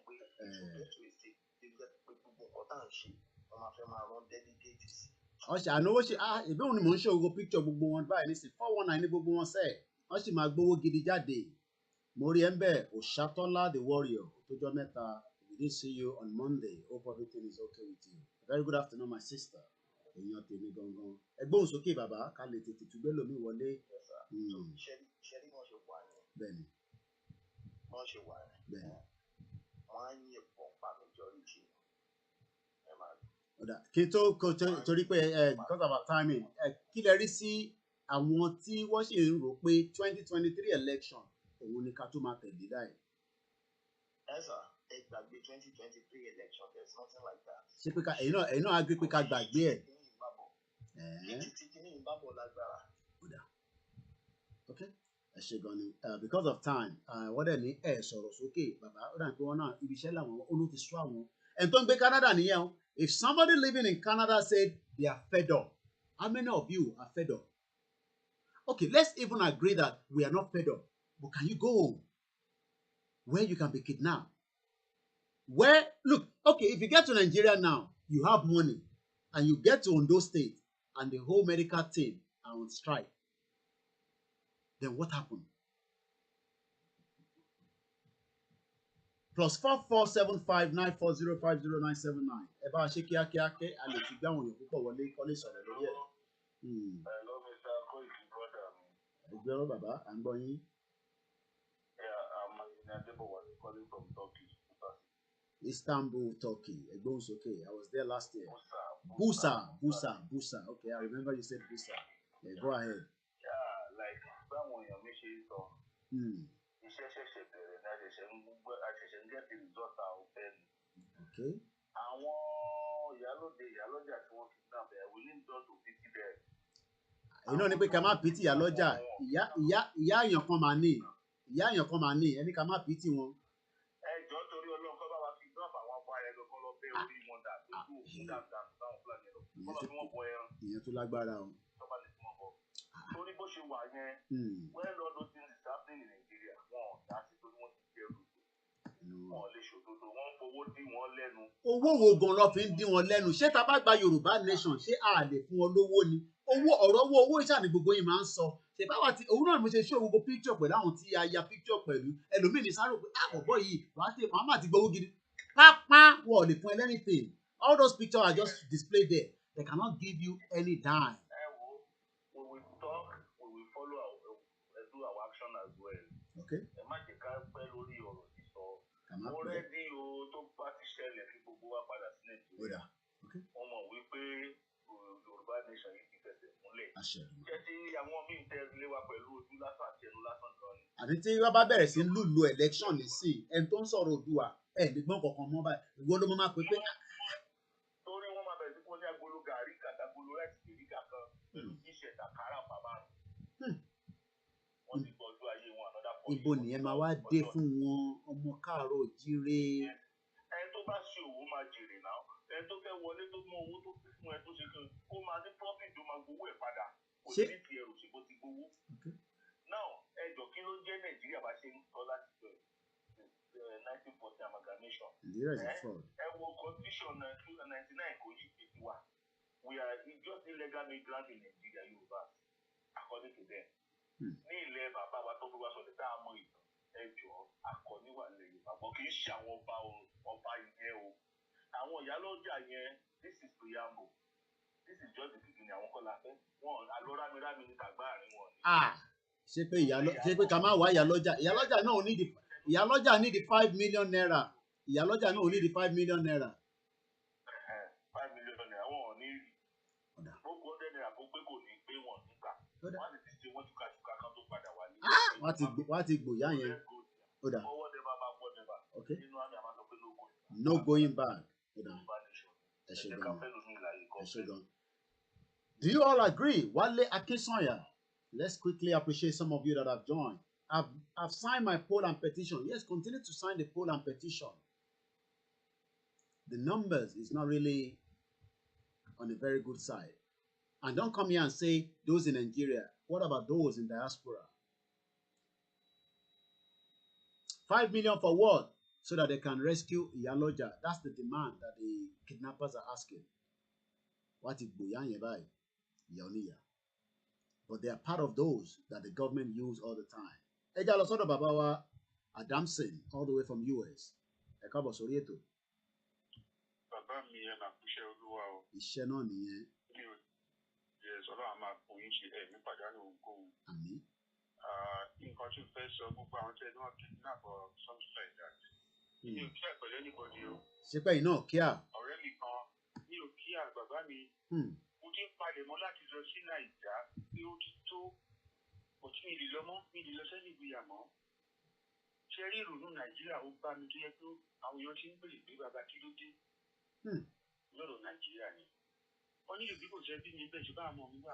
Àwọn ọmọ àti àwọn àbúrò mi kọ́. Ebi ń kọ́. Ṣé bí mo fẹ́ kú sí ni?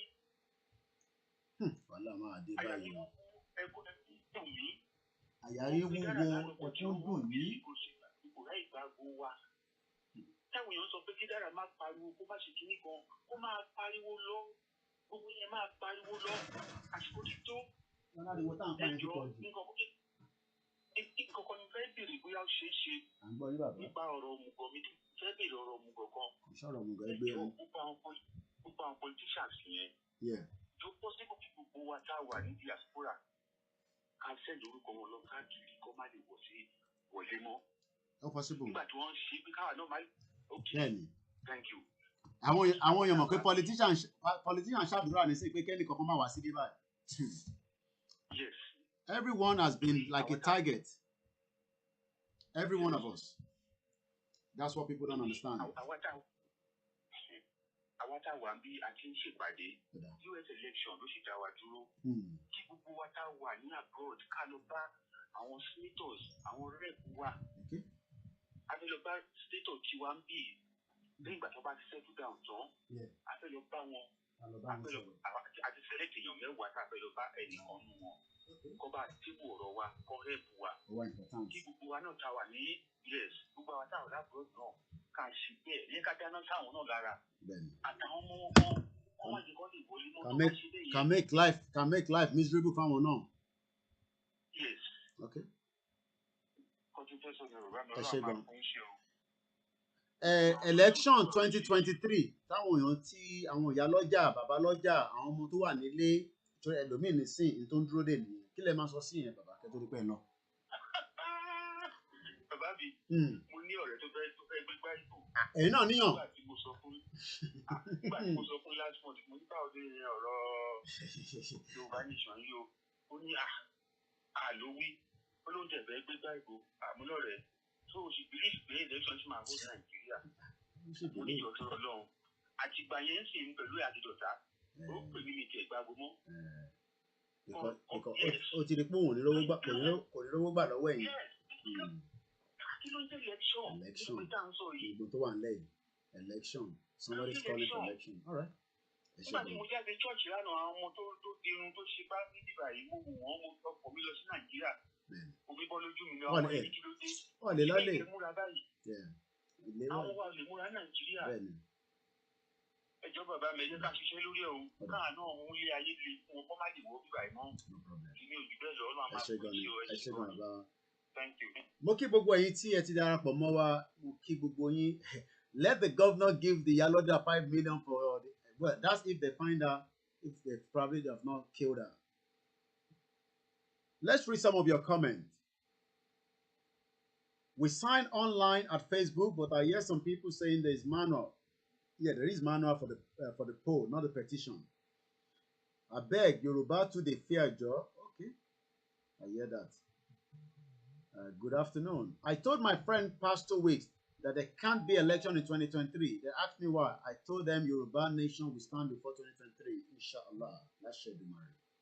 Ẹ jẹ́ lọ sọ́dọ̀ ẹni tó wà lórí fọ́nrán láti ìlú Amẹ́ríkà. Ẹgbọ́n sókè. Ẹgbọ́n yín.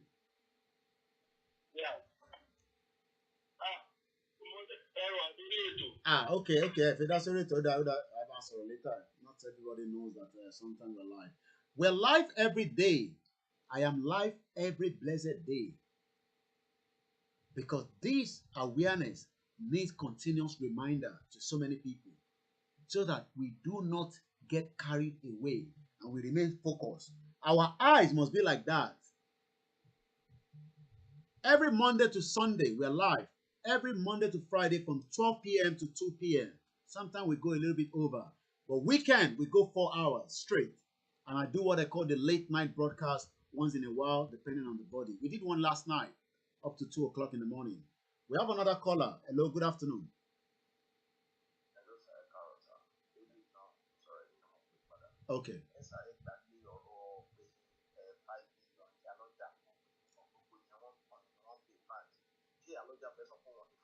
O kò ní Ìyálọ́jà ò ní 5 million.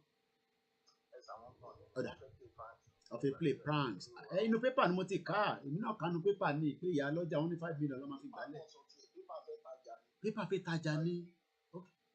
Tí ìyálọ́jà bá wú kọ́lá san 20 million ajábọ̀. Ìyẹn sọ pé politician gbowó fún wọn, wọ́n lò wọ́n. Àwọn sọ ìyálọ́jà màlámà pé ìyálọ́jà fúnra wà. It's a psychological algorithm now. It's the do the maths. Let's do the maths. No one there. You don't feel around. Okay. That million will ìyálọ́jà ní. Okay. Ẹ ṣé gan ni. Bàbá yẹn ó ń ta lára gan. You can see the way he's speaking. All hail the Biafra. A very good afternoon to everyone. I can't see those of you on our YouTube today because, like I said, you know, we are not fully with all our, you know, gears. But I can still, let me read, maybe I can pick some of the comments there quickly. Once again, Nigeria at the verge of breakup. Few comments. We have a lot of people watching on YouTube, about 48. Moki Babara Kunle Shita. Abe Lincoln. I've not seen one of my followers, I believe, on YouTube. Lit on. I don't know where it's been. I can spot you, my sister. She doesn't like me to mention her name. Somewhere in the US. Very good afternoon. Hello, caller. Ekason. Láti Sokoto Jamiu. Ẹ̀gbọ́n sókè.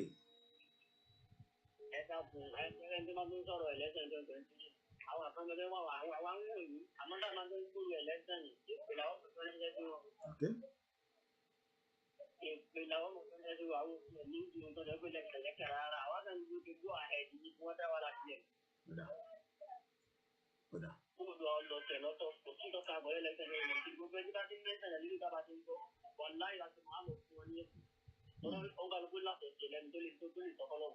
Okay.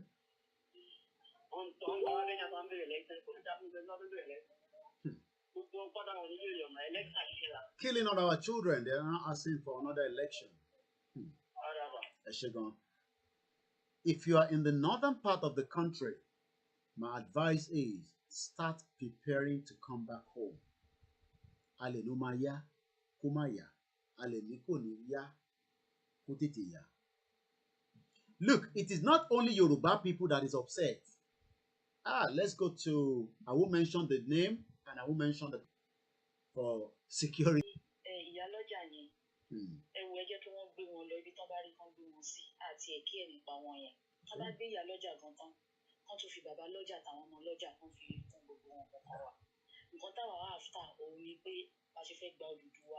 Before 2023 Before 2023.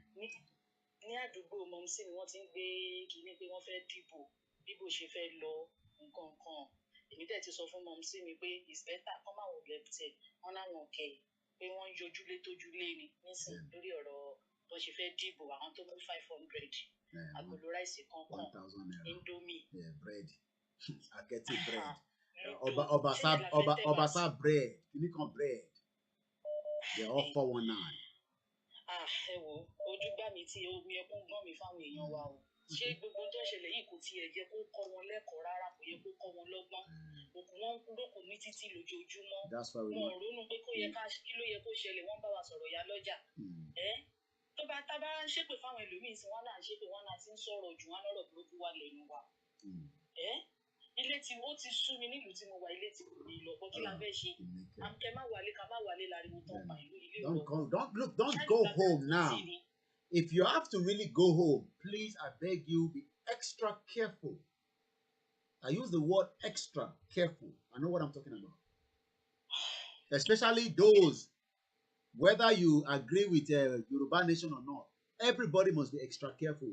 The Fulani at the airport are very bitter from what I'm hearing.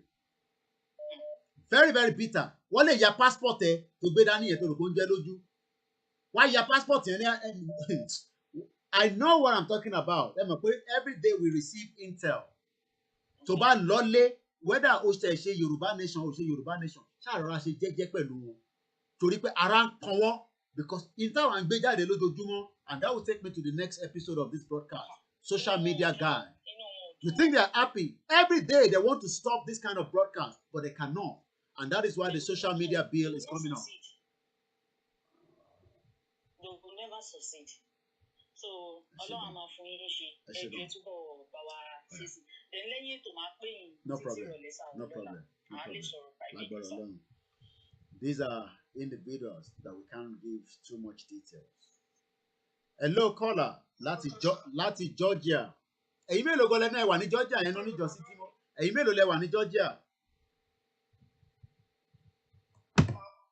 Àwọn yẹn pọ̀ Georgia bet. Àwọn tí mo bá dé papọ̀ Dubai lọ́wọ́. Oh, Dubai lọ́wọ́. Okay. Ṣé pé àwọn èèyàn ti pọ̀? Mo rò pé the last time yẹn náà pọ̀ ní Georgia tó jẹ́ ọmọ Yorùbá. Àwọn kan wà ní PETITION one state. Okay. Àwọn kan wà ní other state wọn fúnra. Ẹ bá a dá sétò náà. Ẹgbọ́n sókè. Ẹ̀kọ́ ọgbọ́n ẹ̀kú ilé takuntakun. Àwa ni ẹ ṣe ìdùnnú rẹ̀. Ṣé rí ogun àdápadà sẹ́yìn kò ní jẹ́ tiwa tí wájú la máa bá lọ. Àmín. Ẹ̀dẹ̀ máa gba òmìnira wa láyé àtàkà fún yàn. Àmín. Ẹni tó bá ní ká mọ̀ gbà Ọlọ́run ò ní pa wọ́n, á kàn gbèjú lọ́wọ́ wọn ni. Á gbapá lọ́wọ́ wọn, á gbẹ̀sẹ̀ lọ́wọ́ wọn. Á ń bá ayé ẹ̀ á fi bẹ́ẹ̀rì dá wọn lọ́lá. Ṣé ẹ rí sà gbogbo àwọn. Hey, somebody said it's raining in Ikeja. Ẹ má bínú. À ń gbọ́ yín. Gbogbo tó wà ní nóòtù tó wà ní gbogbo nóòtù wa. Bẹ́ẹ̀ kọ́ sí rí pé a sì ní the same country mọ́. Ẹni tó bá tẹ̀sí wà nílẹ̀ Haúsá tó ti padà à ń bẹ̀ wọ́n ní ẹ jọ̀ọ́ ẹ ṣáà máa ṣètò tó máa fi jẹ́ pé because kò ń ṣe Yorùbá nìkan ló ń bínú Nàìjíríà. Àwọn tó ń bínú Nàìjíríà pọ̀ nínú Nàìjíríà and anything can happen at any time. It doesn't matter whatever you're looking at in Nigeria. Wọ́n kì í sọ fún yàn kó tó bẹ̀rẹ̀. Ẹgbọ́n sókè. Nígbà tí ẹ bá lọ bú ọtí tó wà tó red million. Kí ni kàn wọ́n? They are animals. Ókè, àwa ta bírì láti Iléṣà. Location 419 àwa gba VATL, a kò lọ sí Àbújá. A pín owó yẹn at the end of the month. Ó náà máa bá wọn increase owó wọn. Kano State Governor Ganjude Gandola says, I will increase the salary of the ISBA official over destruction of 200 million alcohol in the state. Bàbá burúkú yìí. Mo ní tiẹ̀ náà lọ́wọ́. Ẹ mọ̀ pé wá nígbà tó wá ṣe kinní kan ní London. Tiẹ̀ náà wà lọ́wọ́ mi. À ń bá wọn tọ́jú ẹ̀ ni. Ní gbogbo bí ó rí wọn, tí wọ́n kó lọ sí location 419 l'Abuja, tó wá pín owó yẹn. Tó gba allocation every month lára owó ẹ̀ tó kó lọ sí Kaduna lọ ṣe. Ẹ jọ̀ọ́ gbogbo ọ̀nà tó bá fowó yẹn ṣe gbogbo ilé tó bá fi ṣe ló máa kó pa wọ́n bẹ̀. Nítorí pé oní owó yẹn ò yẹ nílùú ẹ̀ pé wọ́n tà á ṣùgbọ́n òun gba owó yẹn ó lọ́wọ́ sọ pé ó fi tún ìlú ẹ̀ ṣe. Ọlọ́run lè dáríjì wọ́n ìfò gan Quran gan lè dáríjì wọ́n nígbà tí wọ́n ṣe. So ẹ jọ̀ọ́ sà gbogbo àwọn èèyàn wa tó bá wà ní nóòtù lọ́wọ́ nígbà Start making your way back. Come back home, regardless of how sweet North is to you, because things will go worst before 2023. Títí December gan kọ́ wọn kúrò lọ́rùn tí àwọn tó ti kó afọ́jú wọn ara wọn kúrò nílẹ̀ Yorùbá ṣé wọn ò ní plan. Thank you very much. Tori Asiko. Let's now go into the next topic. And I don't want to go too long with the broadcast today, and we've already taken. Please, I will not take any calls for the time being. Please bear with me. We will not take any calls. Sorry for those of you on the MixLR. The more the calls comes in, is affecting the MixLR. Let's show you the next. Whoever is calling, please let us go straight to the next topic quickly. The government is now trying to make social media a thing of the past. Let's give Michael advantage because he's calling from Lagos. Hello. Hello, Ekasun. Yes, sir. Allah appreciate you. Amen. Amen. Ilé ọjọ́ àtàlẹ́pà náà abọ́sí wa lọ́wọ́ lágbọ̀rọ̀ lọ. Láìpẹ́ láì jìnnà. Ọlọ́run á ràn ẹ́ lọ́wọ́. Amen. Ẹ̀dẹ̀ kú iṣẹ́ ribiribi tẹ́ ẹ ṣe náà. Àwa táwa Nàìjíríà náà báyìí là ń fàdúrà ràn lọ́wọ́ lórí kíkan. Ẹ ṣé gan ni. Ọlọ́run náà má jẹ́ kí iṣẹ́ yín kó já sí asán. Àwọn àtàwọn amẹ́rí náà kó já sí asán. Mo rò pé lára àwọn ọmọ káàrọ̀ oòjíire wọ́n rí nǹkan tó ń ṣẹlẹ̀ sí. Ní àná, wọ́n wá sí Ìkẹjà. Wọ́n léèyàn kan òun lórí àwọn SARS. Wọ́n bọ́ọ̀gù yẹ̀ lọ́sàn-án gbọ̀ngàn. Wọ́n fún lọ. Àìtí ìrákọ̀ ẹ̀ sí fóònù ẹ̀ wọ́n ti pa. Gbogbo ẹ̀ ń tìta lè fi communicate pẹ̀lú ẹ̀. Okay, yẹn bọ̀bọ̀ tó kidnap yẹn. Bọ̀bọ̀ yeah, Maurice news yẹn. That's what I'm about to talk about now, yeah. Tí bá ṣe sọ̀rọ̀ yìí sí. Wọ́n ti move ẹ̀ lọ to Abuja. Wọ́n ti move ẹ̀ lọ sí Abuja. Bẹ́ẹ̀ni, àlè rí àlè. Ó ti wà l'Abuja báyìí. Yeah. Nigeria is not safe anymore. The caller is calling from Lagos. So, all right. Let's override that and go straight to another Nigerian call. I need to continue with the broadcast. Hello, Eshikiakia. Hello, caller. Good afternoon, caller. Okay. Let's hold the call for a few minutes. Southwest governors and our monarch, they are so happy they back a regulation of the social media. And your governors, your monarch, I don't the monarch. Okay, I think Michael is back again with us. Oh yeah, go yes. Kia Michael, go ahead. Money, tó lè dáṣẹ́ bí ẹ dúró kò dá dúró ẹ wo nǹkan tó ṣẹlẹ̀ nọ́ọ̀tì lánàá wọ́n ní statistic 75 million bottle of beer ó tà ní western region which is ilẹ̀ Yorùbá 75 million and lórí bottle kan àárín federal government rí 15 naira. 15 and 75 lórí bottle kankan. That is 75 million naira. Wọ́n máa deliver sí Abuja. Inú ẹ̀ náà máa ti fún ọ ní highest location ní Kano. Wọ́n ò ní sọ pé àwọn ò ní gbà ó torí pé ó jówó ọtí o. Wọ́n kọ́ tí lọ sọ̀hún sí wọ́n fọ́ 1.9 million bottle. Wọ́n láwọn ò fẹ́ but wọ́n gba allocation ọtí tó wá láti ilẹ̀ Yorùbá nílẹ̀ Haúsá. Adẹ̀ni ọba aníjòyè aní gọ́fúnà wọn ò sọ nǹkan kan pa ẹ̀. Owó ọtí tó ń kó lọ sí Abuja ń fún ní highest location because they have 44 local government. Wọ́n dẹ̀ ń gbà wọ́n nà lọ́hùn. So definitely àwa tá wà ní western region àwa lẹ́rú wọn lọ́hùn. Àwa ni o.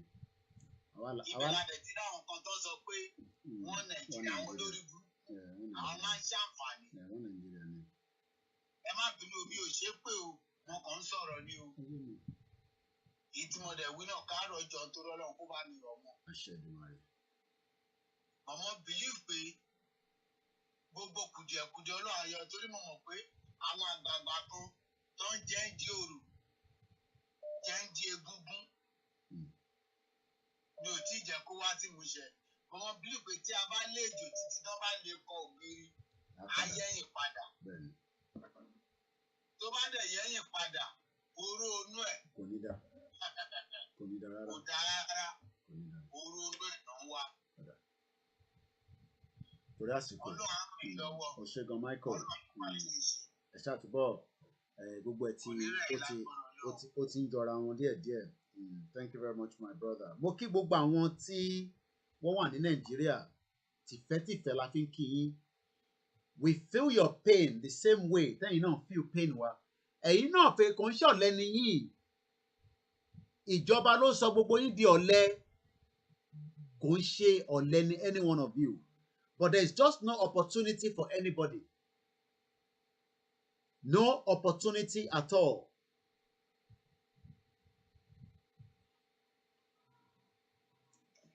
Hello. Ẹ bá gbọ́n. Ẹ káàsán, bàgbọ́n kíákíá. Àpò ètò. Ojú ò ní tì yín sá, ojú ò ní tì gbogbo wa. Mr. Sulaimon ló sọ̀rọ̀ láti Ìjẹ̀bú-Òde ní Nàìjíríà. Ìjẹ̀bú-Òde ní Nàìjíríà. Bẹ́ẹ̀ni, inú wa dùn púpọ̀ lórí ètò tẹ́ gbé sílẹ̀ yìí. So èmi náà dẹ̀ ti bá yín àbí mo ti bá wa create awareness torí ọ̀pọ̀lọpọ̀ understand the kíní. Wọ́n kàn ń wò pé kéde ṣó possible ṣùgbọ́n mo jẹ́ kọ́mọ̀ pé possible. Àwọn míì sọ̀rọ̀ nípa resources. Mo enlighten wọn pé resources wà enough. Ìyẹn yabata resources nílẹ̀ Yorùbá. Ọlá pé wọ́n ti fi wá sí darkness.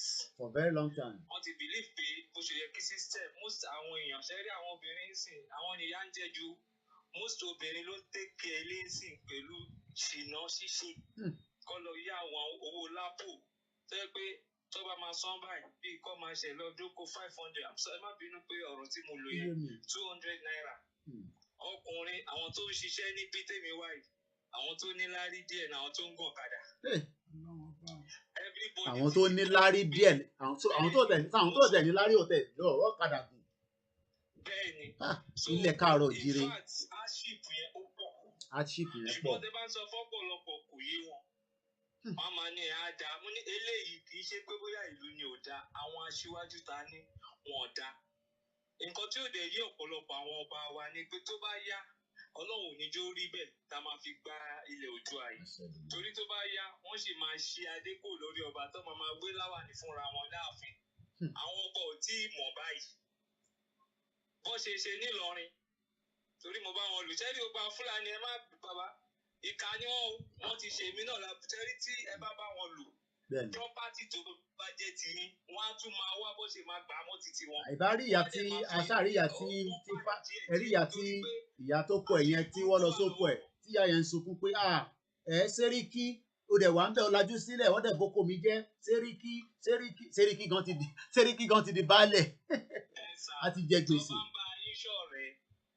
Ọ̀rẹ́ rẹ́rùn ló máa ń bá àyàn ṣe nǹkan tó kàn fi mí lọ́kàn balẹ̀ torí pé èmi náà kéwú díẹ̀ mo dúpẹ́ fọlọ́ ibì kan wà tí ìgbà tí ànábì náà lọ jagun tí apá ànábì ò ka ogun yẹn wọ́n ń pè ní suratul fil pé ọlọ́run alam tara kaifa fa'ala rabbuka bi ashabil fil àwọn ashabul fil yẹn ni àwọn Fúlàní wọ́n ti wà ti pẹ́ wọ́n máa ń ní agbára ṣùgbọ́n ọlọ́run náà rí pé ànábì ò ní agbára púpọ̀ bí àwa yìí ní sìntájọ́lẹ̀ Ọlọ́run wá ní òun wá alámúyèjì alikẹ́gà òun fi tẹ̀dídé ilé wá àrísàlà àlẹ́ tọ́ra nàbàbí. Ọlọ́run ní òun wá ń sọ fún ànábì pé òun rán àwọn ẹyẹ ànábì ò mọ̀ pé ó kọ̀ rí pé àwọn tó ń jajú kọ́ àwọn tó ń bá wọn jà àwọn ọkọ̀ ń kú ni. Ọlọ́run wá ń rán létí pé wà mọ́ ọ̀rọ̀ mọ́ ìta ìdí rọ̀ mọ́ ìta wà lákìnnà láàárọ̀ mọ́. Ọlọ́run ní èmi Ọlọ́run ó sọ fún ànábì pé èmi mo ní kó máa sọ̀kò pa wọ́n.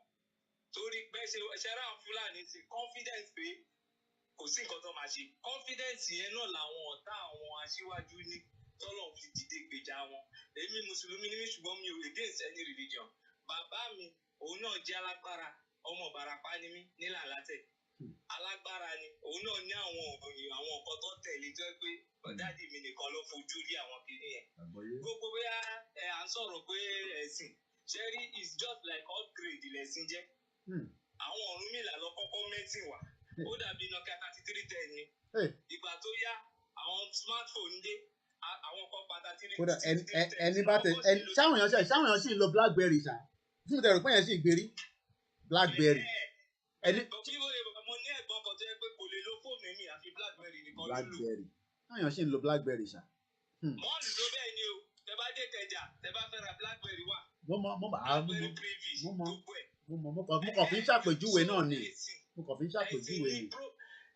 ẹ̀sìn ní problem wa ní tradition tẹ́lẹ̀ ni irú àwọn tó lọ ṣe protest ní toll gate yẹn tó yẹ pé ìgbà tí a ṣe lo tradition wa àwọn bàbá kọ̀ọ̀kan ni wọ́n ti mọ̀ pé nǹkan tó lọ ṣe ìròbílẹ̀ àti kú àti irú àwọn ọmọ ẹ̀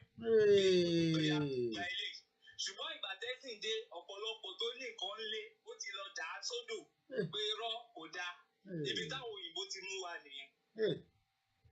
So bàbá ẹ má jà kàn níbi nǹkan tá à ń ṣe torí ó dá èmi lójú pẹ̀lú àyà tí mo máa ń kà ẹ́ pé tó máa bọ́ sí àwọn lójú máa tì àwọn ò lágbára a ní alátìlẹyìn ṣùgbọ́n àgbàgbọ́ Ọlọ́run wà nǹkan tí òun ṣe títí wọn ni wọ́n fẹ́ gbà tipátipá torí pé ọkàn wọn balẹ̀ pé a níbọn a ní nǹkan tá a máa fi pa àmọ́ Ọlọ́run mọ ọ̀nà tó máa ń gbà dójú ti ẹni tó rò pé òun lágbára jù lọ. So ọkàn yín balẹ̀ o torí ibi tá a wà yẹn àwa náà dúpẹ́ fọlọ́gbẹ́ Ọlọ́run gbàdúrà wa jẹ́ àmọ́ kò dàbí torí agídí la fi ń ṣe nǹkan jù gbogbo nǹkan agídí à ń jẹun ṣùgbọ́n pé à ń jẹ tí bá fi mo lọ ra chicken ní last week mi ò lè gbé sí sọ́wọ́ mo ṣe kó sínú àpò alẹ́ torí pé tẹ bá gbé kọjá lójú àwọn èèyàn wọ́n máa ń ó dà ń pè yẹn ẹ ní sùúrù ó dà ń pè ẹ ti fabricate ó dà bọ̀rọ̀ lọ́ra chicken tẹ wá gbé sínú àpò tẹ̀ bẹ́ẹ̀ kára àdúgbò. ṣe rí tẹ́ bá ṣọ́ra tẹ́ bá gbé wọlé lójú gbogbo yọ̀tọ́ rí wọ́n lè wá já yín lólè. lórí chicken. Yes, so now ẹ ní sùúrù ẹ má bínú ẹ mọ̀ pé journalist àwọn máa ń fẹ́ interrogate gan so nígbà tí bá ń jókòó sí bíbá tí mò ń ní wọ́n lè pààyàn lórí iPhone ní Nàìjíríà tí mò ń parọ́ nàbí mò ń ṣàṣọdù. kò sí rọ́ńbẹ́ nǹkan tó ń ṣẹlẹ̀ gangan ni SARS ti shoot èèyàn lójú mi rí mò ń vibrate ni nínú compound tí mò ń gbé SARS máa léèyàn wọbẹ̀ á dẹ̀ sọ pé òun máa ṣú ó léèyàn wọnú hospital ó dẹ̀ lé gbogbo àwọn náà síta pé tí àwọn náà sì bá sọ̀rọ̀ àwọn máa shoot everybody. But nísìnyí àgbúrò yẹn mọ́ láti gbà tí gbogbo wàhálà SARS ti ṣẹlẹ̀. ṣùgbọ́n ẹ má jà kàn. Àwọn èèyàn tó fẹ́ jà pọ̀ o tásìkò bá tó ẹ̀rí gbọ́dọ̀ máa gbé àwọn èèyàn dìde from nowhere. Gbogbo bá a ṣe ń bẹ̀rù yìí sí Ọlọ́run ló fẹ́ jà kò ń ṣèyàn. Àwọn tó gbórí jáde tó fẹ́ ṣòótọ́ ni irú Chief Sunday Igboho yẹn èèyàn kan tèmi sì rí nìyẹn. Lẹ́yìn àwọn tó kù èmi rí wọn lálábòsí ẹ má bínú èèyàn kan ṣùgbọ́n àwọn náà sì jókòó torí pé wọn ò fẹ́ sọ lẹ́nu èèyàn kan ò lè gba gbogbo èèyàn lẹ̀ ṣùgbọ́n tásìkò bá tó ẹ rí pé àwọn èèyàn máa dìde káwa gbogbo máa surprise torí pé olè wọ́n ti ṣe fún èmi rí tó jẹ́ individual mo kọ́lé ẹni tí mo mú bí àfa ó jẹ́ Fúlàní ó jẹ́ bó ṣe fẹ́ pa mí ló dẹ̀ wá ó fẹ́ gbà ìyàwó mi ó fẹ́ gbà àwọn ọmọ mi ọ̀rẹ́ mi kò wá mo fi Ọlọ́run tó dá ayé àtọ̀run búra mo kéwò dáadáa mi ò lè ṣe alábòsí kò dódò mo ti bá wọn lò dáadáa sà bó ṣe ń ṣe nìyẹn o sórí ẹ̀ mi ò ní àfa kan tí mo fẹ́ bá mo kéwò 7 years ni mo lò nílé kéwò mo kéwò dáadáa mo dẹ̀ ti ṣe wòlímọ̀ kúrò láti 1988 ṣùgbọ́n gbogbo wọn ò ṣe é bá lò babaláwo sọ. àwọn tó wá ní ká ṣe sùúrù pẹ̀lú àwọn Fúlàní ẹ ṣe sùúrù pẹ̀lú wọn bí àgbọ́yé wa tí wọ́n ní kò jọ yéra wa dáadáa kí lẹ máa sọ sí kó tó di pé mẹ́kẹ́ lọ. àwọn àgbọ́yé àwọn kan ní àgbọ́yé àwa àti Fúlàní ló dà pé ó ń ṣe èdèkedè láàfin gbọ́ra oyé dáadáa. ẹ má dá wọn lóhùn o oró inú wọn tó ti ní láti lẹ̀ ìlú mi ṣàwà tí èdè wọn ò papọ̀ tí wọ́n dẹ̀ progress tí country yẹn develop ṣe rí ìwà ìkà láwọn ti ní òyìnbó ti rí wọn dáadáa kó tó mú wọn mọ́ra wọn ò fẹ́ development gbogbo agbára wọn máa ń gùn wọn ni àṣẹ tó ń da màálù káàkiri nínú igbó ṣẹ́rù kó máa ronú bí èèyàn tó bá kọ́kọ́ fẹ́ ní girlfriend màálù ló máa ń kọ́kọ́ ń bá sùn. àwọn àti wá jẹ gbèsè báyìí.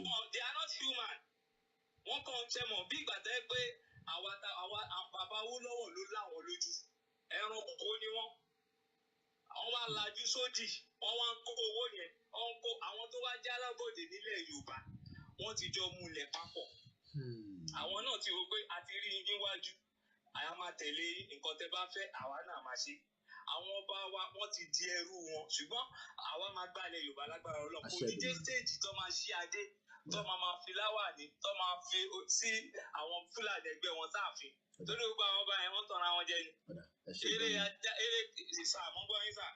náà mo fẹ́ tètè kalẹ̀ rẹ̀ kẹ́lómi létí wọlé ní ìjọba. so nǹkan tí mo kàn fẹ́ sọ ni pé ẹ má jà kàn. ká má jà kàn. mo bẹ̀ yín mo máa ń wo program yín dáadáa o ẹ má jà kàn rárá torí pé ó máa ṣe é ṣe ẹ̀yin lọ́lọ́run rán for now bó ṣe ń bẹ̀rẹ̀ lélẹ̀ Ọlọ́run á máa wà pẹ̀lú wa ojú òní tí yín ojú òní tí gbogbo wa á dẹ̀ nípa lọ lágbára Ọlọ́run so ẹ ṣe gan. ọ̀gbẹ́ni yẹn sọ̀rọ̀ mo tún wáìnì ẹ̀ pé bóyá chicken ṣẹ̀rẹ́ yìí tẹ̀ ń sọ pé ẹ ṣe sùúrù pẹ̀lú Fúlàní mo sọ fún ẹ Fúlàní wàá gé orí ẹ ṣe orí àti gé orí èèyàn kò jẹ́ nǹkankan fún wọn mo mọ̀ pé kì í dá sórí ètò bọ̀tẹ́ fi pè báyìí mo kàn fẹ́ dá sí i mo mọ̀ torí pé àwọn eléyìí ò fẹ́ dá sórí ètò but wọ́n ń bínú ó yá ẹgbọ́n sókè. Mo kí gbogbo ọmọ Nàìjíríà nílé lóko wọ́n kú rọ́jú wọ́n kú ọmọ fèèyàn ṣe àmọ́ tí àtiṣu ò bá tó ṣòro nílà àtiṣu bá dẹ̀ máa tó náà fún wọn máa là. My first suggestion ni pé gbogbo àwọn báyìí à ń pariwo wọ́n ṣe bẹ́ẹ̀ nípa àwọn ò gbọ́ ẹ jẹ́ ká kọ lẹ́tà àwọn tó bá mọ̀wé wọ́n kọ lẹ́tà wọ́n lọ fún wọn first one ìkejì wọ́n kọ lẹ́tà wọ́n lọ fún àwọn governors wa the second one but after that tí nǹkan bá ṣẹlẹ̀ wọn ò ní sọ pé àwọn ò gbọ́ wọn ò ní sọ pé wọn sọ fáwọn lẹ́tà tá a bá fún wọn a máa ní copy if anything happen wọn ò ní sọ pé àwọn pípọ̀ yìí wọn máa sọ fún akọ́ tó bẹ̀rẹ̀ kínní yìí àwọn tó lọ sí Àbújá wọn ò fún wa ní feedback nǹkan tó bá bọ̀ o wọ́n tún lọ sàwọn sí kóró ẹlẹ́ẹ̀kejì ni o àwọn tó ń pè lọ sí Àbújá wọn ò fún wa ní feedback nǹkan tó bá bọ̀ o so tí kínní yẹn bá máa ṣẹlẹ̀ anything from now bí mo ṣe ń sọ̀rọ̀ yìí anything from now wọ́n tètè máa bá wa prepare lẹ́tà yẹn wọ́n máa lọ distribute ẹ̀ fún wọn bí wọ́n máa fast ẹ̀ sí wọn ní o bí post office tó máa lọ deliver ẹ̀ fún wọn ní o tó bá ìpẹ́ tó máa mú lọ wọn ò tún ní jẹ́ kẹ́ni yẹn padà bí post office tó máa lọ deliver ẹ̀ fún wọn ní o bí ọ̀nà ló máa lọ fún wọn ní o wọ́n tètè bá wa ṣe ní kíákíá tó pẹ́ èèyàn máa ń kọ́ ọgbọ́n ní èèyàn kì í kọjá. ẹ wá tún wọn mọ suggestion kan tèmi ò bá tún wá give lórí ọ̀rọ̀ yẹn màá fẹ́ jẹ́ káwa ọmọ káàárọ̀ òjíire ṣẹ́rí gbogbo ṣẹ́kọ́ lẹ máa gbé fún mídíà ṣẹ́rí bí alàgbà yẹn ṣe sọ̀rọ̀ ní sí tí a bá serious right lẹ́tà yẹn ó lè jáde nínú punch newspaper láàárọ̀ la ẹ máa sanwó fún punch ní àwọn agbèjáde ó ti di tí gbogbo àgbáyé náà ti rí ó ti di document that means pé a máa send kan sí wọn but àtúwá send me through gbogbo mo kàn lo punch ni ó lè jẹ́ ní newspaper kò kẹ́ má sọ pé bí a mo ti ní connection kan nínú punch torí mo mọ iye Yorùbá nísìn we can do all this but ẹ ṣì ń dúró pé ẹ̀kọ́ ìkímídìà náà ní kó tí kọ lẹ́tà no iṣẹ́ tèmi lè ní gbé dání ẹ máa sọ̀rọ̀ lọ bàbá wa. mi sọ pé kó ìkímídìà gbogbo Nàìjíríà ni mo bá rí mo mọ̀ pé kó ìkímídìà ohun ẹ̀ jáde gbogbo àwọn sọ̀rọ̀sọ̀rọ̀ ohun everybody jáde right everybody on listing everybody ẹni tí ò bá gbóyìnbó á gbọ́ Yorùbá ẹni tí ò bá dé gbọ́ Yorùbá ó máa gbóyìnbó ilẹ̀ káàró òjìrì Yorùbá náà fi kọ́ wa gbọ̀ngbà táwọn á sọ wọn ní tó bá di sọ òyìnbó àsan ẹ̀kọ́ bàbá àsan ayé kan náà máa nù ẹ́ dá but èdè wa ni but nǹkan ibi tí mò ń lọ láàárọ̀ ìkọ́ yẹn because every day by day mo bínú but àwọn kan àtàwọn máa ń kà wọ́n pé ẹ má ṣe bẹ́ẹ̀ respect àpọ́nlé ká débi tá a dé Fúlàní ò lágbára mo fi ẹlẹ́dàá tó dáa yàtọ̀ mo fi búra Fúlàní ò lè rárá wọn ò ní agbára but àpọ́nlé tó fi kọ́ wa ní kékeré pẹ̀lú respect pé ẹ bọ̀wọ̀ fágbà òun ló sún adébi tá a dé yìí mo rántí táìmù kan àwọn Boko Haram tó wá ń strike burúkú yìí olórí kan náà ní tẹ́lẹ̀ ẹni tó bá mọ̀ tán tí mò ń sọ yìí ọmọ máa gbọ́ ọmọ máa já mi olórí kan ní tẹ́lẹ̀ Ọbásanjọ́ ló visit wọn Ọbásanjọ́ kúrò níbẹ̀ tó ń sọ olórí yẹn pé ṣé wọ́n ti pẹ́ tó wá yìí ọ̀tá àwọn ni wọ́n pa lẹ́sẹ̀kẹsẹ̀ ìjọ náà wọ́n pa wọ́n fẹ́ lòmí ìṣẹ́ tó fi sí lóhùn abẹ́sẹ̀ so ká ní àwọn náà kì í ṣe pé respect tá a ní fáwọn elders ni kò ní sẹ́ni kankan lórí àgbèrè yẹn mọ́ nínú kó kéèyàn méjì àbí kó kéèyàn mẹ́ta káwọn mẹ́ta yẹn máa sọ pé nǹkan táwọn ikú ṣe ni kẹfì wọn tó bá fẹ́ ní ká fún wọn but without that tí nǹkan bá ṣẹlẹ̀ tí nǹkan bá dàrú nǹkan ò ní ṣẹlẹ̀ o tí rákèkù bá ṣẹlẹ̀ rákèkù tó ní ṣẹlẹ̀ o so ẹ jọ gbogbo ọmọ Nàìjíríà àtàwọn àtà iṣẹ́ bí ṣíṣe èèyàn tó ń bọ̀ láti Nàìjíríà ó dé Murità airport wọ́n sọ fún òun kọ́ ló wà nínú passport wọ́n rí físà ó ti lọ ó ti bọ̀ òun náà òun kọ́ ló wà nínú passport yẹn ó fún wọn 50,000 obìnrin tó wà lẹ́yìn ẹ̀ wọ́n ló kọ́ ló wà nínú passport ó lò ló wà nínú passport wọ́n fa passport. wọ́n máa fa ya lẹ́sẹ̀kẹsẹ̀ ni animal àwọn níbi kankan tó ń lọ ìyẹn mẹ́ta fẹ́ pé má lọ bá wọn fa wàhálà lẹ́pọ̀ wá ya British passport ẹ ìwọ ló máa sọ́pẹ̀ wá ya American passport yẹn animals làwọn tá à ń dín pẹ̀lú yẹn wá ya. kì í ṣe pé ẹ tí mo sọ ẹ tí mo lè ní kó pèsè oríṣi òkú ṣàlàyé ara ẹ ó ní argue like 3 times láti fún ní 50 public ni o kì í ṣe pé ọlọ kàńtọ́nà o public ẹ̀gbọ́n ya ni. nǹkan tó hàn 50,000 naira cash wọ́n dẹ̀ kà orí púpọ̀ dẹ̀ fún balẹ̀ wọ́n tún ní get out obìnrin tó wà lẹ́yìn ẹ̀. Ẹ fẹ́ lọ máa prove, ó fẹ́ máa lọ máa prove kíní. Wọ́n sọ̀rọ̀ méjì, wọ́n pápá yẹ̀ yà ní sẹ́ẹ̀kì. Níbo ni kò ti bẹ̀rẹ̀? Ṣé tó bá fẹ́ lọ ṣe international passport yẹn padà? Ṣé lẹ́sẹ̀kẹsẹ̀? Àwọn náà lọ́wọ́ à ń bẹ, wọ́n á tún fún wọn ní signal lọ́hùn. Wọn ò ní fún o, because ẹ máa rántí pé gbogbo àwọn people tá a máa deal yìí, wọ́n máa ń lọ sí club, wọ́n máa ń ríra, wọ́n dàbí court o. That was the program I did yesterday. Court me. Yeah. Báwo la yẹ fẹ́ jẹ lọ? So àwọn bàbá kan máa wá jókòó, wọ́n jókòó, mo lọ ẹnìkan ní last week.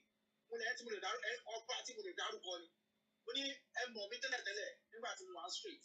Mo dẹ̀ mọye time ẹ tí mo bá ṣiṣẹ́ tó fi gbé mi wá sọ́dọ̀ yín. Tẹ́ ẹ bá careful ẹ mọ orí èèyàn tí mo jẹ́.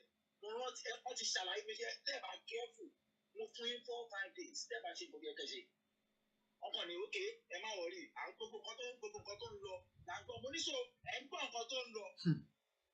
Àwọn kan ṣiṣẹ́ abẹ́ tó ń ṣiṣẹ́ yẹn ìgbà lábẹ́ gbọ́ feedback ẹjọ́ yẹn. Bẹ́ẹ̀ni. Àwọn Fúlàní ọlọ́run kí n ju 12 hours lọ. Bẹ́ẹ̀ni, Fúlàní. Ọ̀rọ̀ wọn tó bá ti ṣe mítì yẹn tán báyìí. Ìjáde tó sọ̀rọ̀ àmàlẹ́ tó ti bọ́ síta báyìí wọ́n ti decide nǹkan tó fẹ́ ṣe nìyẹn. Bẹ́ẹ̀ni. But ilẹ̀ káàrọ̀ òjìrè àwọn tó jó lórí wọ́n máa ní ẹni sùúrù ẹ̀sìn jẹ́jẹ́ ẹ̀jẹ̀ ká gbọ̀ngàn tó ìní kan máa ní sùúrù jà àní sùúrù jà àwọn náà wà ní immigration àwọn náà wà ní wọ́dà àwọn náà wà láwọn banks ìtọ́wọ́ wá bá dé àwọn náà máa sọ ìtọ́ máa ṣẹ́wó fún wa tábà gbé mọ́tò dábàá pa àwọn náà máa sọ ìtọ́ máa kílẹ̀ fún wa gbogbo everything tábà ṣe àwọn náà máa làlẹ́ wa lọ́wọ́ náà máa sọ fún ká máa ṣe àwọn á ní àṣírókò ẹrú mo gbàdúrà gan kí British ń sìn kan padà káwọn Fúlàní máa lò wú wọn kí British ń sìn mo gbàdúrà pé kí British kan colonize wa kan padà wọn náà fẹ́ rí colonize wa wọn accept ẹ̀ so káwọn Fúlàní kan máa lò wú wọn tó bá di after 10 years wọn náà fẹ́ dìbò àdúrà fún wa a máa ti gbọ́ngbà yẹn a máa ti ní brain ọpọlọ wa máa ti sílẹ̀ but nísìn àwọn tó jẹ́ ẹ̀dá sí wa wọ́n jókòó síbẹ̀ àwọn tí tó táwọn Fúlàní bá strike tájẹ́ẹ̀tì wọn ni pé gbogbo àwọn ọmọ kan pátápátá máa kọ́ pa wọ́n dànù àkọ́kọ́ nìyẹn ìkejì táwọn máa pa gbogbo àwọn ọba ẹ̀tọ́ wọn nípa máa wé Fúlàní ìkẹta gbogbo àwọn ọmọbìnrin wa wọ́n ti jágbàlagbà àwọn tó já àti àwọn tó já kúrò sí wa wọ́n fẹ́ fẹ́ wọn ojú wà lára wọn sójà ní kóbìnrin jókòó wa ògbò mọ́ lára o wa kó ní kòkókò níbi ní bọ́ọ̀kì ó dẹ̀ níyàwó ó máa bímọ bí ó bímọ bí a kò níyàwó I don't fucking know ó wá kó ní kòkókò níbi wọ́n dẹ̀ sọ pé Muslim ni wọ́n tó máa ná Muslim ní Saudi rẹ̀ I went to Saudi Arabia twice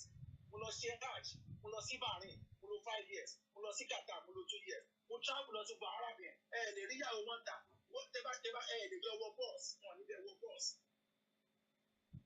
àbí kò bọ́ọ̀lẹ̀ fún wọn so wọ́n sọ pé Muslim lòun torí kó ṣe òun wọ́n kó ní kòkókò nídìí all this thing is rubbish àwọn lórí yẹn kọ́ bá ti ń gbọ́ wọ́n sùn kọ́ bá ti sùn sí wọ́n máa fi ojú ẹgbẹ́ kan kọ́ máa fi sùn ní o wọ́n bá dé wà lórí ìyàwó wọn wọ́n fi ẹsẹ̀ kan sílẹ̀ lẹ̀ wọ́n fẹsẹ̀ kan sórí bẹ́ẹ̀dì ni ọkọ̀ tí strike bá ṣẹlẹ̀ ọ̀dọ̀ wọn náà bọ̀ jẹ́ kí ni gbọ́n sí pé gbogbo àwọn ọlọ́pàá tó ń ṣọ́ àwọn olórí pátápátá wọ́n máa discharge àwọn ọlọ́pàá ẹ̀kú wọ́n á farabalẹ̀ fún wọn nípa abẹ́rẹ́ wọ́n jókòó síbẹ̀ wọ́n fẹ́ wọ́n mú gogoro wọ́n mú bí aláàárọ̀ wọ́n yọ ọdún ó ń bọ̀ fún wọn ó ń bọ̀ nǹkan tó yẹ kán ṣe kán má ṣe nǹkan tó yẹ kán ṣe kán má ṣe òun kan pé tó bá máa délẹ̀ ojú wo ní ìgbà àwọn ẹ̀dá sí wa wọ́n bú ọ̀tọ́jú tèmi máa gbá o wọ́n ní kó àwọn ọmọ mi wọ́n ní kó wọn lẹ́rú bàbá mi ó ti wọ́n kó lẹ́rú bàbá mi náà ó lọ ó jagun tó fi kú lèmi náà máa kò lè possible gbogbo àwọn àjọ máa fèsì ẹ̀ ní àwọn olórí burúkú àwọn olóṣèlú àti àwọn ayé wọn ti bàjẹ́ ẹgbẹ́ ayé wọn ti yàn àwọn wèrè wọ́n jókòó wọn kó sílé ọmọ wọn jẹ́ kó ó ṣe ẹ wo mi fẹ́ go far because everything is bad àti mo jí àti mo sùn àti mo máa ṣe máa bínú ẹni tí a ní ọlọ́yin náà ẹ̀ ní kú o ẹ̀ ní dààmú ọlọ́yin ò ní dààmú ẹ̀ ní kún kékeré o ọlọ́yin ò ní dààmú gbogbo ọkọ tẹ̀ ń wò tó ń dùn mọ́ yín ọlọ́run ní fọwọ́ bàjẹ́ kan ìtẹ̀lẹ̀ ń wò tí ó mi náà tó yẹ pé tẹ bá ti rí èmi máa dùn ọlọ́run ní fọwọ́ bàjẹ́ kan àtìyá tó bí àtàbà tó bí ọlọ́run ní fọwọ́ bàjẹ́ kan náà ìtẹ̀lẹ̀ bá wa yìí nípa abẹ lọ́wọ́ kó náà ìkọ́ àwọn àjọ náà sọlámà lè kọ́ lọ́wọ́ àbíṣẹ́ ẹ̀ṣọ́ wa. èyí tó fi mú arábìnrin yẹn pé ẹ̀yin tẹ́ wà ní north ẹ máa padà bọ̀ nílé o ẹ ti wọlé ẹ bá wa mute ti background ẹ jọ.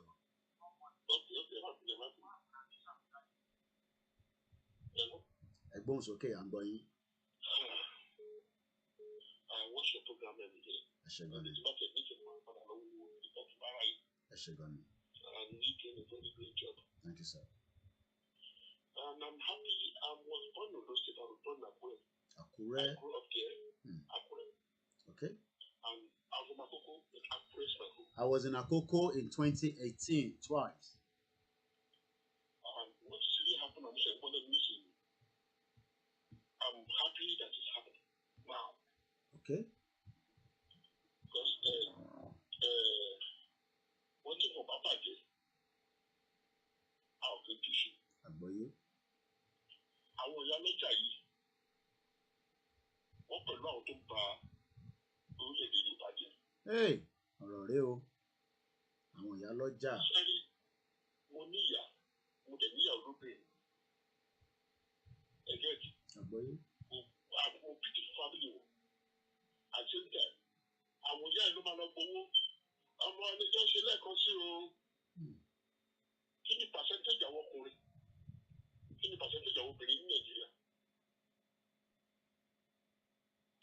Ẹ sà sẹ́rí àṣà àwọn táwa ní other outside the world láṣà náà fífi yòó.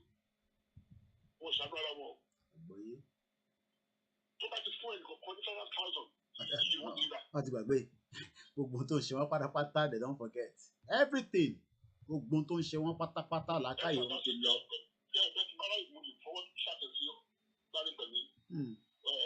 Ó ń pè fún Amẹ́ríkà kọ́ mo dẹ̀ nínú fídíò tó lọ kàmpé fún Akérédolú. Ẹ̀sà máa ka ìfìsìmọ̀sẹ́ on Facebook máa ṣe ní America doesn't need your prayer. Mo ní wọ́n kájú pray for Ondo State. Ọ̀rọ̀ ìjẹ́ ká mo ti sọ fún yín o. Mo wá kájú pray for Ondo State. Máa ní the gun mo kọ́ ní mẹ́bà láti sọ fún ọ̀gbẹ́ni pé ìbọn tó kún fún àwọn boys. Kó bàbá Ìbàdàn cause every day ló ń pa ìlú ìjàlè ní lọ́rọ̀ fún Ondo State lágbàdo náà lẹ́gbẹ̀ẹ́ ló kọ́ ẹ̀yẹ. Wàhálà dé báyìí o. Mi ò ìlú ẹ̀rú ẹ̀rú bà mí. Ìlékè ẹni bá lọ ń tèkì risk ni. Ìlékè.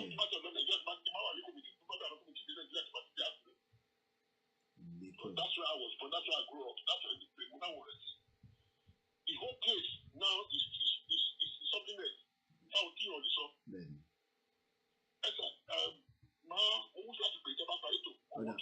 No problem. That's all right. The problem, sir, when you talk about taking on you, your man featured necessarily. The profession, my profession, don't me. That's what the finally do the next day. That's a meeting. The battery I take out with the new Poyawu. Only the carrier of Pakoja. I want to go out to Ghanaian Yoruba. The way that I'm watching worship. I take it out of the lake. But I could have told me a Poyawu.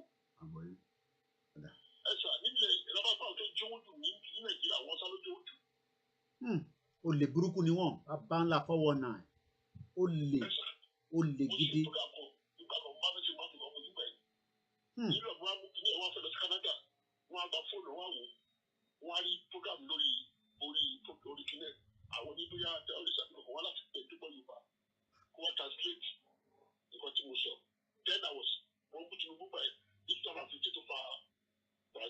Agboye. Today I'm not a fan of Tinubu. Esther, what my took my analyze working. I would have prayed Tinubu ní ọ̀pọ̀ ìyàwó kó bá lè kárí ọ̀dọ̀ lọ. Lóòótọ́ ni Tinubu jalè mo ò dispute ẹ̀. But don't invest in Lagos State. Esther, Hausa jalè jù wá lọ. Ó jalè jù anybody lọ ní Nàìjíríà. Wọ́n tí wọ́n ti ta. Ṣé Tinubu jalè tó bẹ̀rẹ̀ ó ti jalè tó bẹ̀rẹ̀ Dangote. Àgùdọ̀ pé sẹ́ni tá a bá fẹ́ gbogbo kí ni níyànjú bí ọgbọ́n ọmọdé tèmi. Àpẹẹrẹ ọ̀fọ́dọ̀ àmúbá 50. Àgbọ̀yé sà.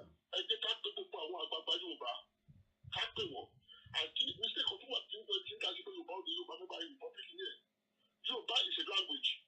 I want everybody to understand this today. Oduduwa connect everybody even if they are not Yoruba speaking. If you go to be to Akoko, you know that Akoko has so many languages that don't matter to Yoruba only go. Mo ń gbádùn yín, mo ń gbádùn nǹkan tá à ń sọ. Are we going to say those things from Akuka and Yoruba? Part of Delta, they are learning Yoruba name, and they are not speaking Yoruba. Are we going to say they are not to be doer? A lesson of lectures still need to be taken on this problem. Okay. To differentiate what is Yoruba, what is Oduduwa.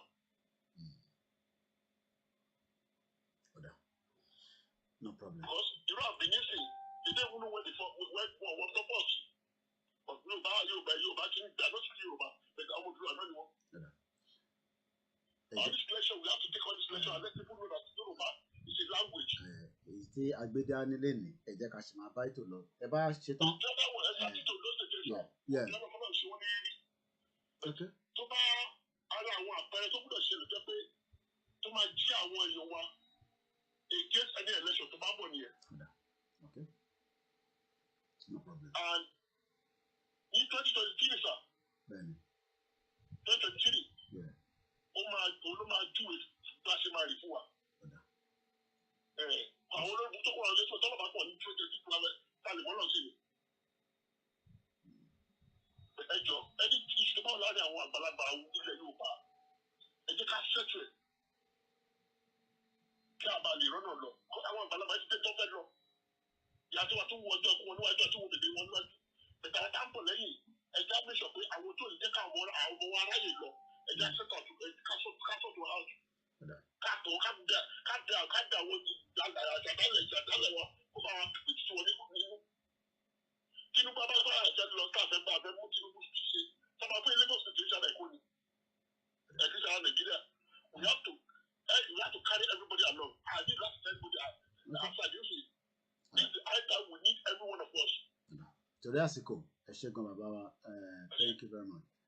This is the reason why it's different from the social media regulation that is coming into the country. We won't take calls so that we can go into, and our time has already been fast spent. It's exactly 20 minutes past 2. This is a platform that everybody's opinion can come in, but everybody knows that we must remain focused. And Toba will show that now. A lot of people disagree with Saguru Maraji. He has his own view, he has his own point. Does not mean that Ibitawa and Law are the focus. So let's allow people to speak out their mind. We are not going to gag anybody here. I'll give them enough time to express their opinion and their views. But I always say, FOCUS, we must remain focused on our ears and our eyes. So that I need to quickly touch on these. Very, very important. This topic.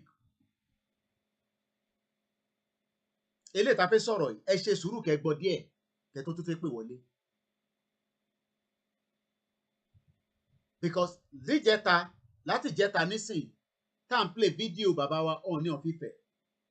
Eléyìí tó wá jáde nísìn, Southwest governors and the monarch are now backing the social media regulation.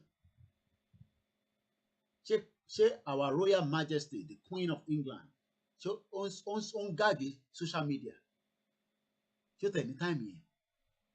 Ó ṣe jẹ́ gbogbo nǹkan bí àwọn ọba wa àbí kí ló ń pè ní monarch? Kí ló bá tún ní ṣe pẹ̀lú ọ̀rọ̀ social media nísìn? So when people call, let's allow them to say what they want to say. You don't have to agree with it.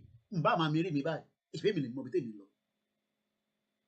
But àwọn gbọ́dọ̀ tún ṣe bí tyrant government tó wà níbẹ̀ nísìnyí, ìyẹn là ń sọ. Ẹ̀mí àìkáwá náà tún di tyrant. Yes, I might look at the last 3 callers, a minimum of time tí yàn kọ̀ọ̀kan spend. But we don't want to be where, we become gag. I'm a gag àwọn èèyàn. We will not tolerate anybody to disrespect the platform. Because Channels Television of fún yín láyè kẹ́tẹ́ béèrè.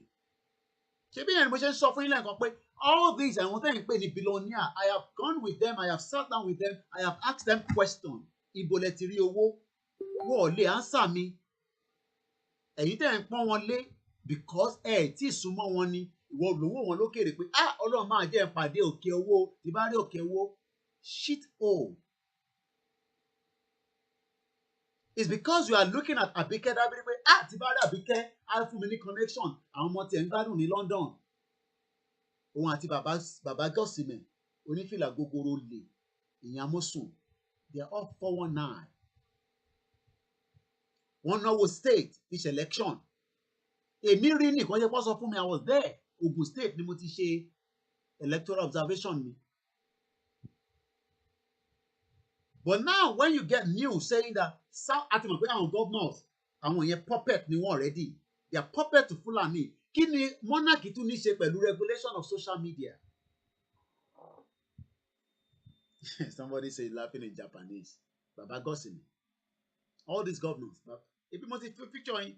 Gbogbo wọn. Àti Sanwó-Olú, àti Sanwó-Èkó. Ìbò ti Sanwó Èkó fún yín nísìn. Ó ti Sanwó Èkó fún yín, ó ti pa yín láwọn ọmọ.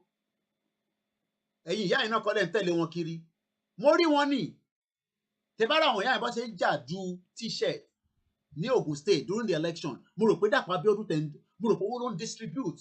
Until tí mo súnmọ́ wọn pẹ̀lú kámẹ́rà mo aṣọ ni wèrè yìí máa ń jù kalẹ̀ kẹ táwọn ìyá wa ló ń rò kalẹ̀ aṣọ inú Abẹ́òkúta bẹ̀rẹ̀ lọ tẹ́ ẹ̀ bá aráṣọ òyìnbó wọ̀ ebi aṣọ wà tí wọ́n ní aṣọ àwọn kútọ̀ nǹkan kan yẹn àwọn àǹkárá àbí kí ló ń pa àwọn aṣọ yẹn wọ́n wá ń bára wọn jà àwọn ìyá àgbàlagbà mẹ́ta lórí tíṣẹ̀tì kan kí ló fẹ́ fi ṣe kí ló fẹ́ fi ṣe. But let's come back here. Southwest governors and the monarch are now backing the social media regulation. Of a gag yìí èyí tẹ́ wà nílé. Ẹ̀yin náà lè dìbò fún wọn.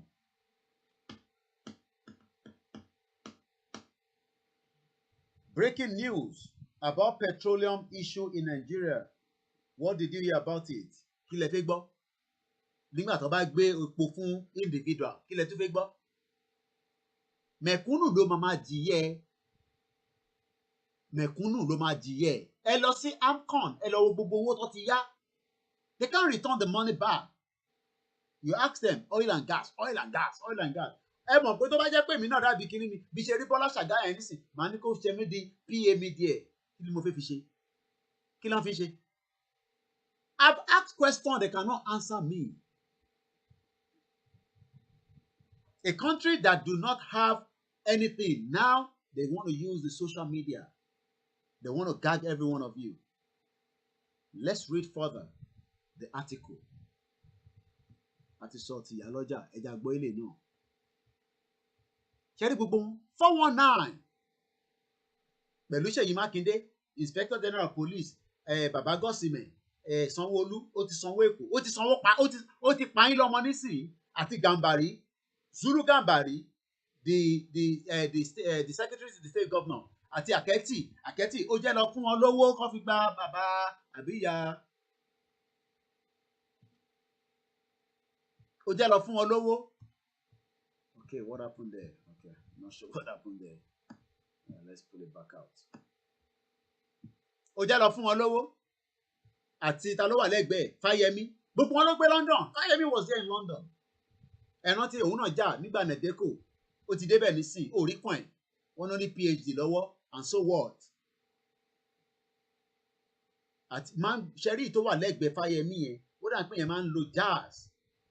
Oyètọ́lá Gbóyèga. Ẹ mọ̀ kó pa èèyàn méjì during the protest. Wọ́n sọ sí yẹn mọ́ nísìnyí. Ìbẹ́ tó kú ló ti gbé. Ìbẹ́ pọ̀ nílẹ̀ Yorùbá. Tó bá pa yín lọ́mọ.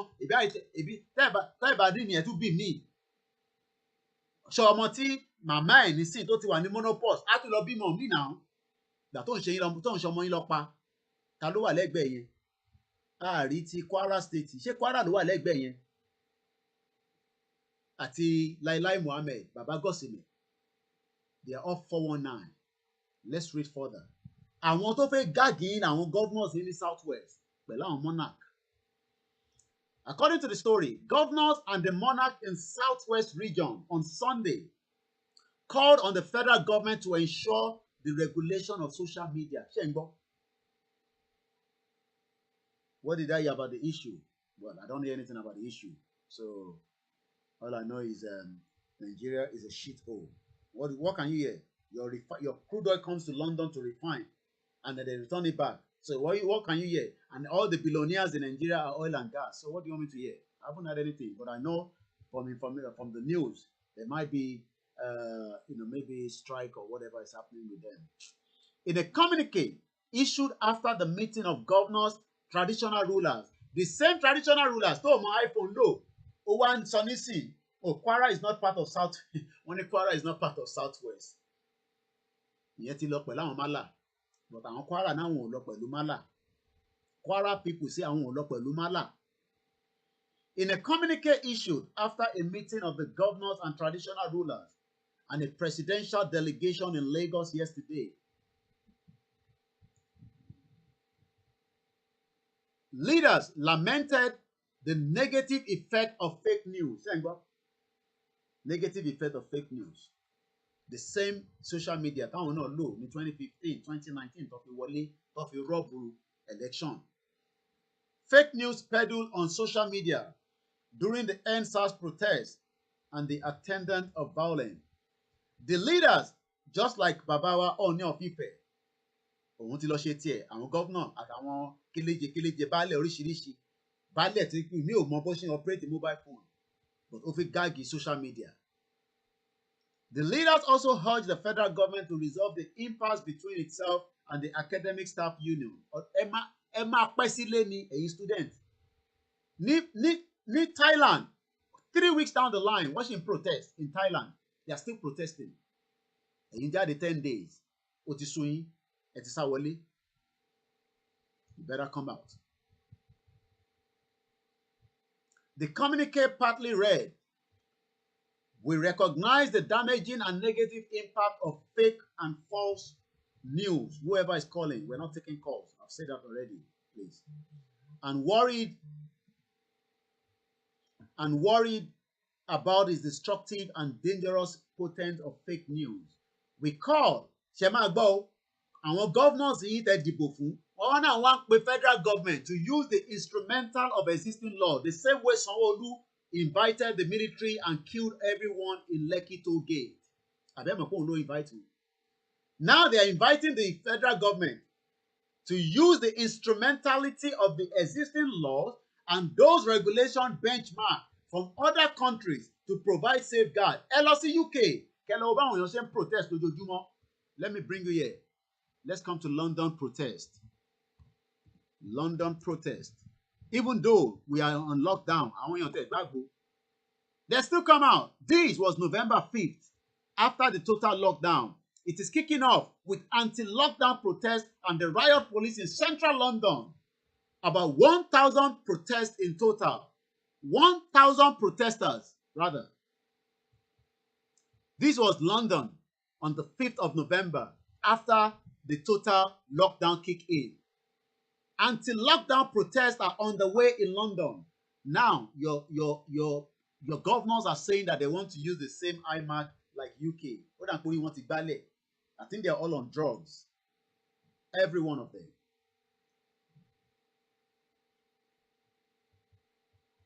Every one of them. It seems they're on drugs or something. They want to gag the social media. Wọ́n fẹ́ jẹ́ kẹ́ lẹ́nu ọ̀rọ̀ mọ́. Wọ́n fẹ́ jẹ́ kí ẹ má lè máa sọ̀rọ̀. Ìbá kékeré tẹ́ tún ní lọ́wọ́, they want to end it. But they are inviting the federal government. We call on the federal government to use the instrumentality of existing laws and those regulation benchmark from other countries. We'll bring the show to an end at exactly 3 o'clock. To provide safeguard against the spread of fake news, 2015 Cyber Act will also be fully used. They're going to deal with every one of you. Start thinking now about the Yoruba nation. The federal government should ensure that technology is used effectively. Bí gbà tẹ́ pé technology yẹn lọ fi ń solve crime. Wọ́n wá ìyá lọ́jà nísìn technology ò mọ ẹni tó gbé ìyá lọ́jà, wọ́n ò mọ ibi tó ti gbé, wọ́n ò lè track mọ́tò tó gbé because Ondo State ò ní CCTV. Human beings and their leaders in UK, but animals are ruling us here. You're right.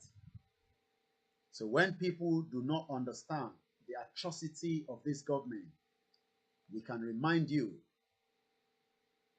stay away from any thinking of election. Yes, they protest every day in central London. What has Ooni of Ife gone to do in Abuja? Well, we'll probably find out very soon. At least the governors here now are sending message. oh okay bàbá gọ́sìmẹ̀ yẹn Dàpọ̀ Abíọ́dún ló wà nínú picture yẹn tí mo rò pé Kwara State ó lè ní gbogbo wọn àwítàn yẹn wọlé ó náà yá state lówó. Remember when he came in say that borrow the state money gbogbo ẹ̀ la rí pátápátá all the election the fraudulent election tó ṣe tóun àti bàbá Amosun yẹn fẹ́ para wọn dànù lógùn state. Those are the meetings that governors Babajide Sanwó Èkó ó ti pa yín lọ́mọ nísìn ara yín ti balẹ̀ ẹ̀yin ìyá lọ́jà gbogbo ẹ̀yin ìyá tẹwà lẹ́kọ̀ọ́ àwọn ìyá Sérékodé ọmọ wa ní ẹ jẹ́ kóun náà jẹ́ kánsẹ́lọ̀ ó tún dúró fún another election ẹ máa bọ̀ inú gbóná la máa dà lé gbogbo yín lórí.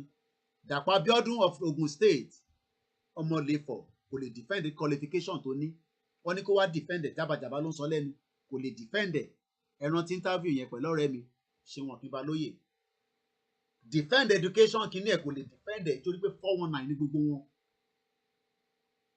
kò lè defend the education line ẹ̀ mo ò lọ sí school jẹ́ pé mo ò lọ sí school wọ́n máa náà ò ní education irọ́ ni irọ́ ló wà ń bẹ̀ ta ló tún wà ń bẹ̀ Ṣèyí Mákindé kọ́ ṣẹ́ran tí pé òun ni kò jẹ́ ká ṣe rally nìbàdàn nígbà kan pàtó ló lọ parọ́ tilẹ̀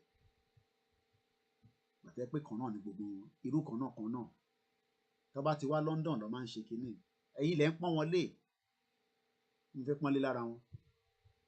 I don't have anything to get from there because they cannot offer you anything. I'm sure àwọn kan nísìnyí bó ṣe máa rí Ṣèyí Mákindé náà wá báyìí kó lè gba contract kó lè gbé contract bid fún ẹ. You are not thinking about the Yoruba nation where you can sit down with the same technology and you can make millions of money. Ìyẹn ló ṣe ní pé if you buy a car worth 7 million ibo ló ti rówó. Ó lọ́wọ́ àwọn ọmọ kéékèèké tó ń ṣiṣẹ́ ní Central London tówó burúkú wà lọ́wọ́ wọn tó ń fi technology tó fi ń dára toríṣiríṣi apps wà tó fi ń transfer owó tó fi ń ṣe so many things right from there ní London wọ́n kúrò ní UK wọ́n connect round the world. Ìwọ wà nísìn wàá báyàwó ẹ̀ sùn wàá tún máa wá politician tó máa fún ẹ lówó tó máa fi gbé lọ sí hospital orí òpè ni no kò tí ì sọ ẹni wọ́n ní kinní kan leader wọ́n máa tẹ̀ ń pọ́n wọn lé wọ́n ní wọ́n fún ní kinní kan leader bàtẹ́ ẹsẹ̀ ó ti já all over the place. Come out of that contraction. Ta ló tún wà nù wọn Rotimi Akeredolu wọ́n á pè Àkẹ́tì ó lè ní Àkẹ́tì má lọ wá 5 million kókó fún ìyálọ́jà tí wọ́n wá ní Ondo State báyìí ta ló tún wà ń bẹ̀ Káyọ̀dé Fáyẹmí ìyẹn náà wá cab ní London rè ó náà ń jà fún nẹ́ẹ̀dẹ́kò wọ́n ti débẹ̀ ní sọ́n ti gbàgbéra ta ló rí don't respect any one of them.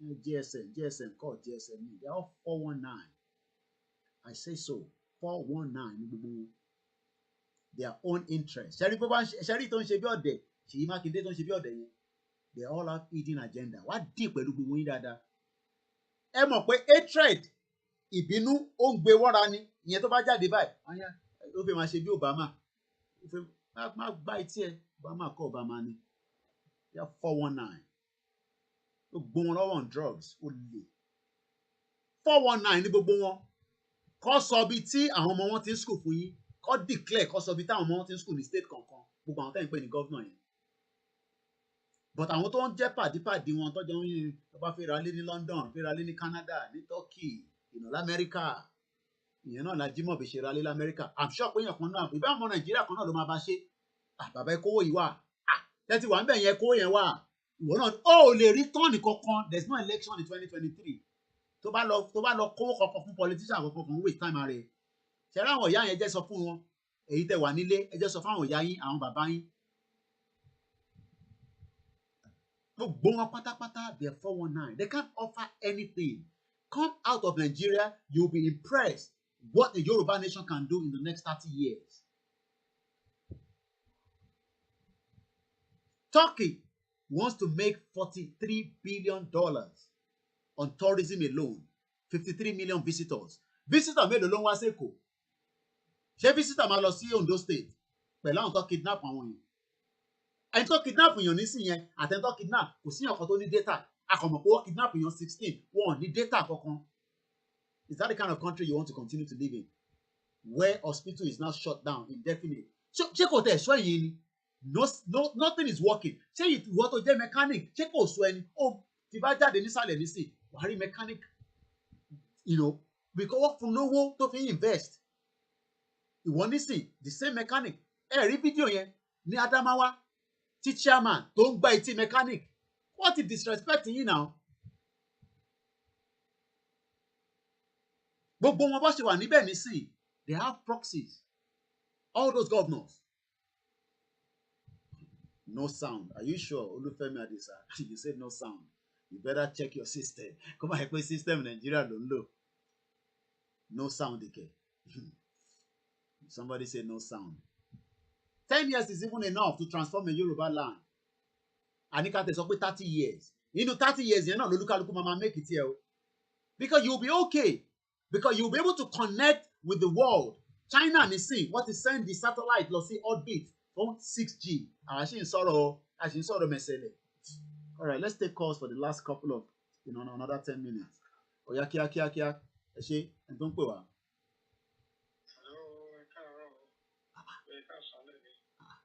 Ẹ ń sùn ni bàbá? Àárọ̀ kẹ̀, láago mélòó? Àbí àbọ̀rọ̀ Nàìjíríà yìí náà ló wá so yín báyìí tó ń pè àárọ̀. Ṣé Nàìjíríà wà láàárọ̀ báyìí? Ọ̀rọ̀ Nàìjíríà ti so everybody. Okay, ìyẹn náà mo rí bẹ́ẹ̀. Nígbà tó tẹ̀ ní pé tí yàn bá fẹ́ ra chicken, ó wá fẹ́ gbé wọlé wá tó kọ́kọ́ gbé sínú àpò. Kí ló dé? Kí ló ń sọ yìí? Ọ̀rọ̀ Nàìjíríà ti wá dójú ẹ̀ báyìí. Àmọ́ olùtàtù máa dùn báyìí o. Wọ́n dẹ̀ ti kó àwọn ọmọ láyà jẹ báyìí. Wọ́n ti kó wọn láyà jẹ. Wọ́n ti kó wọn láyà jẹ but kò sí nǹkan tá a máa ṣe náà nígbà náà ni a máa tún bọ̀ ọkọ náà ni these guys àwọn tó ń gbàbọ̀dé fún wa náà ni kí Ọlọ́run bá wa tún wọn láṣìírí. We don't to be candid, Yoruba is self-sufficient. We have the people that can marshal our affairs, but for some reason I don't know why we are our own enemies until we fish out those people. Ibo ni gbogbo àwọn business women yẹn wà àwọn olówó kan tó máa ń ní olówó obìnrin ibo náà wà all these executives we are there to support all these youth. Àárín gbogbo wọn. Even if you look at the security personnel on low, you'll be surprised most of them are also sympathetic to our cause, but because of the host most of them are not bold enough to come out and actually, show that support. Ẹ wo Thailand 3 weeks in a row non-stop láti wà launch a protest ní Thailand. I know we'll get there. Lágbára Ọlọ́run bẹ́ẹ̀ni. You are the one advocating and leading the vanguard and sensitizing our people. Thank you very much. It's time for us to go back. Ẹ ṣé gan ni bàbá wa ẹ ṣé gan ni ọ̀sán láwa àti láàárọ̀ o mọ̀ pé Nàìjíríà yẹn ó hot like hellfire tó bá ní hellfire òun ní Nàìjíríà ẹlòmíì nísìn wà báyìí nísìn ní tó máa jẹ kò rí irú life wo nìyẹn.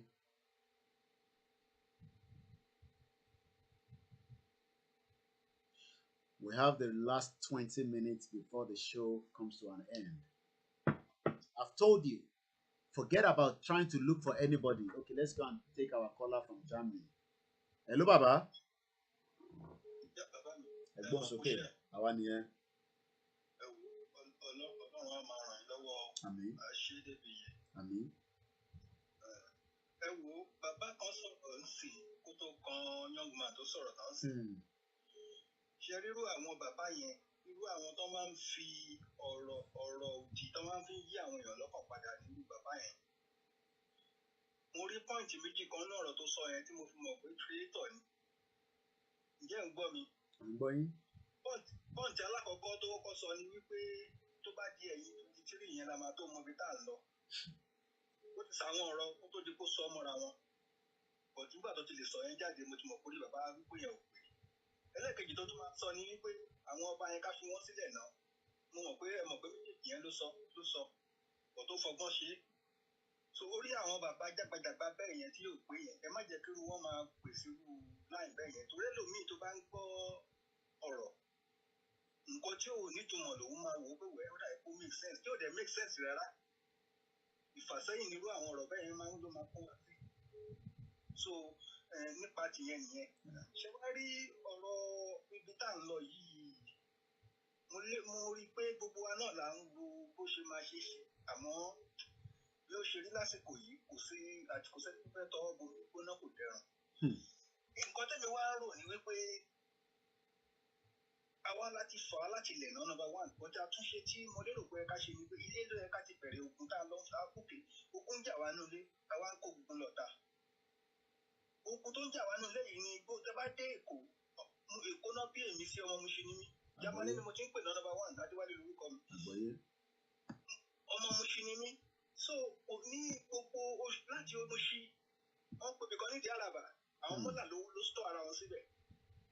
wọ́n ti yapa káàkiri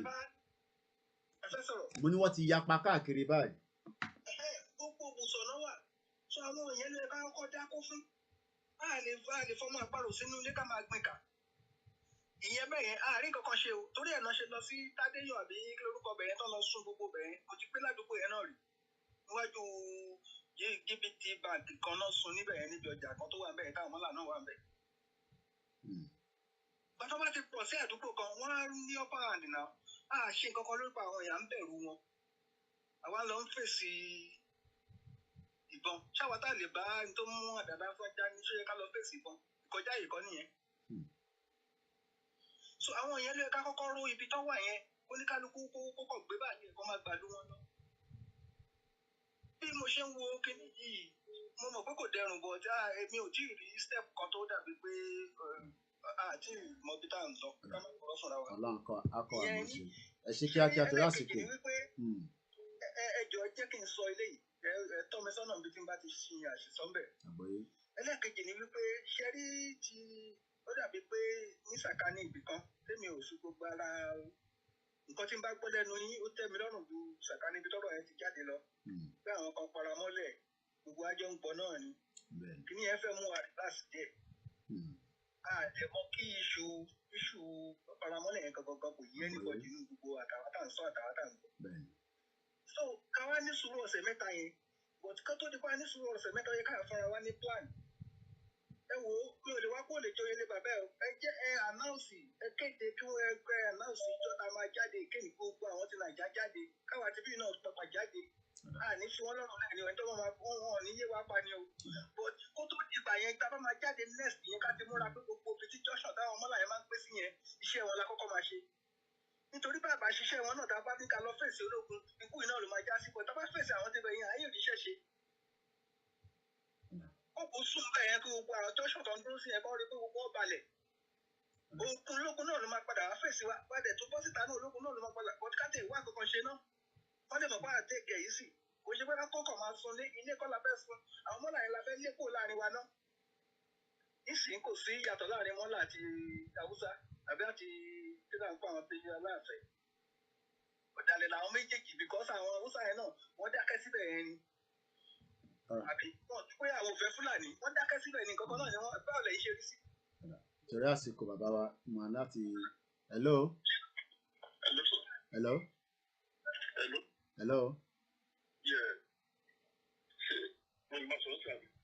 Yeah. Orúkọ yín o, ta ló ń sọ̀rọ̀? Fẹ́mi ló kù láti Plumstead. Ok, ẹgbọ́n sókè, àti Plumstead South. Ok. Ṣé mo like bí program yìí dáadáa? Bẹ́ẹ̀ mo fẹ́ àwọn pẹ́kọ̀ọ́ àgbúrò màmá tí kò bí líbà tẹ̀lé, mo ká àgbúrò màmá mọ́ o suggestion tiẹ̀ wá. Ẹni bọ̀ tó wá suggestion tiẹ̀ wá. Kẹ́mi máa criticize ẹ̀. Ṣé wá platform kò sọ̀rọ̀ tó bẹ́ sọ? Ọ̀pọ̀ tí wọ́n rò pé ìmí ní tó ìbá mi. Ṣé ẹ̀rù bá fọmọ́ wù? Ìdí kálí olúkálùkù ọ̀tọ̀ọ̀tọ̀ ni. Ẹ bá fẹ́ sọ̀rọ̀ kó sọ̀rọ̀ nípa tiẹ̀ kó máa kiri sẹ́fẹ̀ tó tó tó wájú. Another one sir, ẹ má jẹ́ ká preach violence. Ìyẹn ò lè work. Àníyàn lè work. Violence ti wà nínú Nàìjíríà already. Bàbá serious violence ó ti wà. Okay, all right, mo ń gbọ́ yín. Now, bẹ̀rẹ̀ wàhálà ìyẹn àmìṣe. Nígbà wo nìyẹn? Ìgbà tó ká ọmọ bàbá Fáṣọ̀rántì. Kí ni káwọn pẹ̀lú ọmọ bàbá Fáṣọ̀rántì? Ẹ fi ẹyẹ ní ìwà kan ṣe pẹ̀lú àwa. Àwọn gbogbo wọn jọ ń jẹ ni wọ́n jọ àwọn tó pa wọn gbogbo wọn mọ̀ ń pa ẹ̀. So gbogbo problem tí wọ́n nìyẹn. Problem bàbá Fáṣọ̀rántì ò ní kankan ṣe pẹ̀lú Yorùbá nation táwọn fight fún. Ìyẹn mò ń gbọ́ yín. Kí bàbá bàbá erupt. Ìṣọ́ àṣẹ wọn. Wọ́n kọ́ máa di ẹ̀kọ́ nílẹ̀ Yorùbá. Nínú gbótọ́ fẹ́ pàmò sílẹ̀.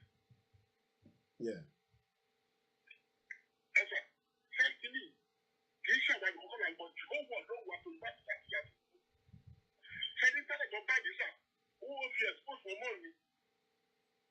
Ṣẹ́kọ̀ọ́ ti pàdé for us and we don't know. Internet àti North Korea kí wọ́n ṣe kí bá wọn lọ́dọ̀ àbátọ́ ṣe délé. Èmi tí àwa ti sọ yẹn tẹ́lẹ̀ 3-4 weeks ago ni mo ti pọ́ máa shut down internet Nigeria sọ̀rọ̀ àwọn èèyàn believe.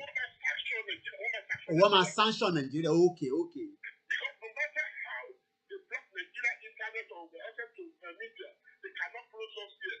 Ó yẹ kò possible wọ́n lè ṣe wọ́n tẹ̀lé rí yẹn ṣe wọ́n á kọ́ máa gbìyànjú ni bọ́lá fẹ́ block yẹn. Now what I want us to àmọ̀ràn tèmi sà. Ṣẹ́ni àwọn ọmọ tó dá ọ̀sán tó gbọ́dọ̀ bá gbọ́ àbàtì tó gbọ́dọ̀. I think we should create a place where we can meet and one-to-one and discuss as more Odùduwà. Well, I mean, it's because of the whole COVID as well, so we have to put that into consideration and all that. So there's a lot of meetings that can go on for the Zoom and all that. So we'll go. On the Zoom, sir, on the Zoom, the only person that joined through the Zoom, yeah, because no, ẹni tó bá máa wọlé with code ni ẹ máa láti mọ ẹnìkan kan tó fi wọlé ni. Mo ṣe wà live.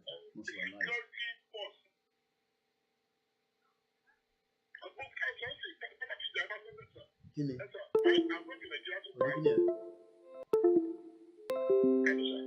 Yeah, mo gbọ́ yín. We need to prepare ourselves. As a lot of people take up with the I will have to see. I'll see what I can do.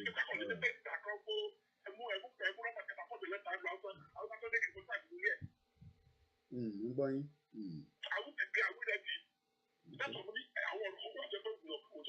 Oh yes, gbogbo ọ̀rọ̀ kan ní a máa sọ lórí social media. For now, kò dẹ́ ṣe gbogbo ọ̀rọ̀ ni a máa sọ fún gbogbo ẹni tí yàn tí mọ̀ gan. So bẹ́ẹ̀ni àti à ń prepare ara preparation náà là ń ṣe báyìí torí àsìkò mo dẹ̀ láti gbé broadcast yẹn I don't want to go more than 3 o'clock so but mo appreciate it so but I'm sure we can never end the conversation right on this broadcast. Yeah. All right, we won't preach violence. Àti gbọ́ tọ̀dọ̀ tí opinion yín nìyẹn which is very valid to you. Yeah, so which is very valid. You know. But, oh yeah, ẹ bá mute the background àti pé kọ́ọ̀lù yẹn tó wà lórí fọ́nrán. Violence. Nàìjíríà gan tó ti wà ní violent stage báyìí. Mo ń gbọ́ yín bàbá.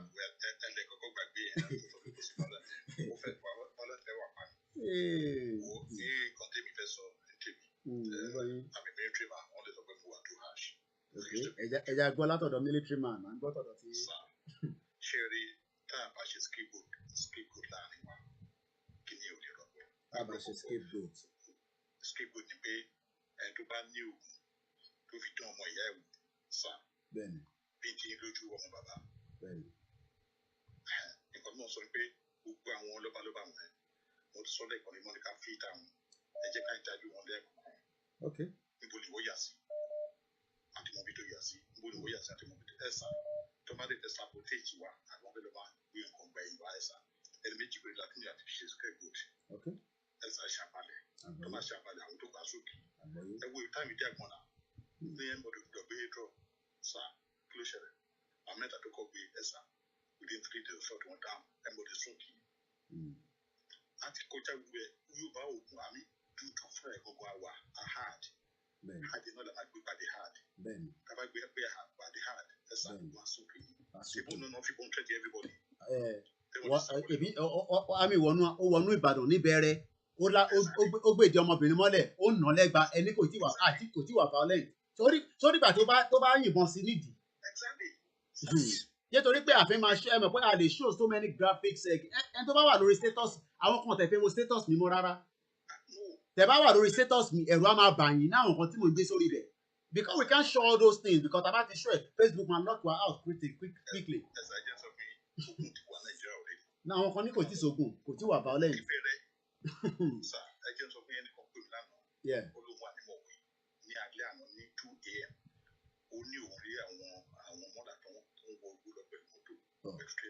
Àná wọ̀ ní àwọn èèyàn ní bíbí tẹ̀ ń sọ yẹn wọ́n ní pé rọ́lẹ̀ ń pa wọ́n náà fabricate ni.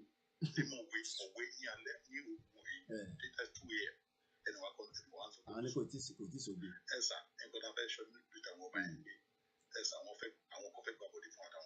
Oh yes, àti rí yẹn. Just get good. Àwọn very important to the voter. Àwọn tó pa wọn àṣà they don't support. Tó wọ́n ti mọ̀ pé àwọn náà wà wọ́n tó wà at high risk. No problem. Sherry, I think we should. Okay. Olúwatóbi ọ̀dà ẹ̀yẹ sáré gbé wọ̀ náà wọlé ó yá pé padà so that ká lè. I'm tired already, so and that's why I don't want to go more than 3 o'clock. So when I say I want to stop, when I'm keep saying like that, that means my body is shutting down as well. So I need a bit of time to also kàn bí méjì ṣe ń pè tí wọlé Olúwatóbi mò ń pè padà.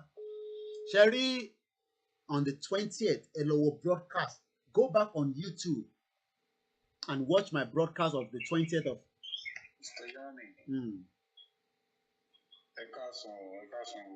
Yeah. I just want to make a little bit of a contribution. Go ahead. I'll just be brief. Sherry, got to answer you. First thing, mo program for like few days more quiet, I just want to pick up some things. Sarah won't answer on Okay. Instead, let us set examples with them. Let it start from them. So that our federal government these youths are serious. But when you don't sell out, if we don't deal with them, we are still inside the same shambles. I just sent you a video now. Video uploaded just I think 5-6 minutes ago. Okay. I would like to just put it out there. Okay. Just see what these people they don't know what is coming. Okay. The second one, sweep one. The only thing to move over from here, sir. I got lost in Germany quickly. Ever seen Kia? Masa. Okay. Ṣé mo ti wà lórí afẹ́fẹ́? Ẹ tún bèrè ti wọlé. Okay. Ṣé rí nǹkan mi fẹ́ sọ nípa ìkíṣe tó pọ̀ gbọ́dọ̀ Koiki. Èmi rí pé àwọn èèyàn mọ̀ pé wàhálà tó wà nínú Nàìjíríà àwọn èèyàn mọ̀. Ohun tí ò dẹ̀ jẹ́ káwọn èèyàn mọ̀ ni mo fẹ́ sọ fún yín ní ìkóríta yìí. Ṣé rí àwa tá a wà ní diaspora? Ìrànlọ́wọ́ tá à ń ṣe fún àwọn èèyàn Nàìjíríà fún gbogbo ìdílé olúkúlùkù ní owó. Àwa ni life wire tí wáyà yẹn bá ti lè já pẹ́rín baba problem ni. Ṣé ìrànlọ́wọ́ tá à ń ṣe ìkọjẹ́ kọ́mọ̀ pé ogún wà nínú ilé? Nígbà tó bá ti bèrè €100, $100, £100. Ṣé rí èmi mọ nǹkan tí mò ń sọ. Àwa tá a jẹ́ Yorùbá àwọn là ń jìyà káàkiri láti ran àwọn èèyàn wa lọ́wọ́. Ó dẹ̀ ti pẹ́ tí ìyà yìí ti bẹ̀rẹ̀. Ṣùgbọ́n torí pé ìrànlọ́wọ́ tá à ń ṣe fún ọ̀pọ̀lọpọ̀ ènìyàn àtẹ̀tẹ̀yàn mọ̀ àtẹ̀tẹ̀yàn mọ̀ kò jẹ́ kọ́ mọ̀ wípé ogun ti wà lábẹ́ aṣọ. Ẹ wo tí èèyàn bá ti wọ ìlú kan ogun ti dé. Èèyàn ti wà nínú ìlú wa tipẹ́tipẹ́ kì í ṣe kó ṣẹ̀ṣẹ̀ bẹ̀rẹ̀. Ṣùgbọ́n nítorí pé àwa tá a wà níbí gbogbo ipá kíyà má jẹ àwọn ẹbí wa kíyà má jẹ àwọn ènìyàn wa kò jẹ́ kọ́ mọ̀ pé ogun wà lábẹ́ aṣọ.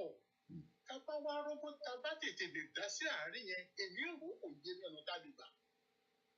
Èmi rò títí kò yé mi o mo rò pé wà pẹ̀lú mi sà. mo gbọ́ yín mo gbọ́ yín. ẹ jọ̀ọ́ tẹ bá rí ọ̀nà tẹ bá lè gbà kò yé mi torí mo mọ̀ wípé nǹkan yẹn ni ò jẹ́ gbogbo tá à ń pariwo yìí àwa gangan. ṣe ọ̀rọ̀ tẹ́ ń sọ yìí sẹ́ ọ̀rọ̀ tẹ́ ń sọ yìí within between Friday and Saturday I think we are Thursday to Saturday àní wọ́n déèyàn mọ́lẹ̀ lọ́sítù sẹ́ lẹ́kọ̀ọ́ wọ́n jẹ́ kí ìyá lọ wọ́n jẹ́ kọ́ ọmọ lọ wọ́n ní tó bá sanwó. èèyàn kan tún pè mo ò fẹ́ dárúkọ state yẹn nílẹ̀ south west ìyẹn ọmọ ẹ̀ emergency tó need gbogbo tó dẹ̀ need kò ju bí kò tẹ̀ tó 10,000 percent sí. ìjọ la fẹ́ máa ṣe gbogbo yẹn ẹ fẹ́ ká máa ṣe gbogbo pálapàla yẹn kí mi máa ṣiṣẹ́ kí n máa làágùn ní bíbáyìí ká máa fi support wọn nílé àbí ká da gbogbo ẹ̀rù. ìyẹn ni mo fẹ́ kẹ́ jẹ́ ká pe àwọn kéèsì àwa tá a wà níbí gbogbo sí àwa gbogbo ni ò jẹ́ ká mọ̀ pé ogún ni ò jẹ́ káwọn tó wà nílé mọ̀ pé ogún ti wà. ẹ jọ̀ọ́ iṣẹ́ tẹ bá lè ṣe lórí ọlọ́run á fún yín ṣe. ọlọ́run fún wa ṣe ọ̀rọ̀ bàbá mi ẹ ṣe gan-an. ọ̀rọ̀ mi ò jù bẹ́ẹ̀ lọ. ẹ já play video tí I won't take calls it will be on flight mode so I get through. Kakọ play video tí Olúwatóbi I've not watched it I'm just saying it myself and then we can then say au revoir so mo ti prepare sílẹ̀ ní background. wọ́n fẹ́ ká máa ṣiṣẹ́ kú ni ká máa ṣiṣẹ́ bíi kúrú ká máa send owó sí wọn. It says here breaking President Buhari federal government dey fine war one of the EndSARS promoter. Let's hear what she says. The more federal governments, they trigger problem for this country. Ever since they say, I beg, I see they answer this question. Which accounts now that they promote Boko Haram? How many accounts now governments don't freeze for those that go abroad, go keep our money? Federal governments wanna define war. Wanna define war from the youth. And let me tell you something. If this war wanna the trigger, if this time around, if the thing starts, I pity for Nigeria. Because Nigeria will shed tears. Nigeria will cry. You see the problem. Only they freeze our accounts. Una freeze our accounts in January. Only government they key Igbos for protect courts. The same government wanna hide our palliatives. Only they locate people when they carry palliatives, they arrest them. But when I not feel locate them, when I give them palliatives during coronavirus time. Only our request for the protests, Olona never answer. Olona they talk, say una wants to regulate social media. And they una campaign, una no regulate social media.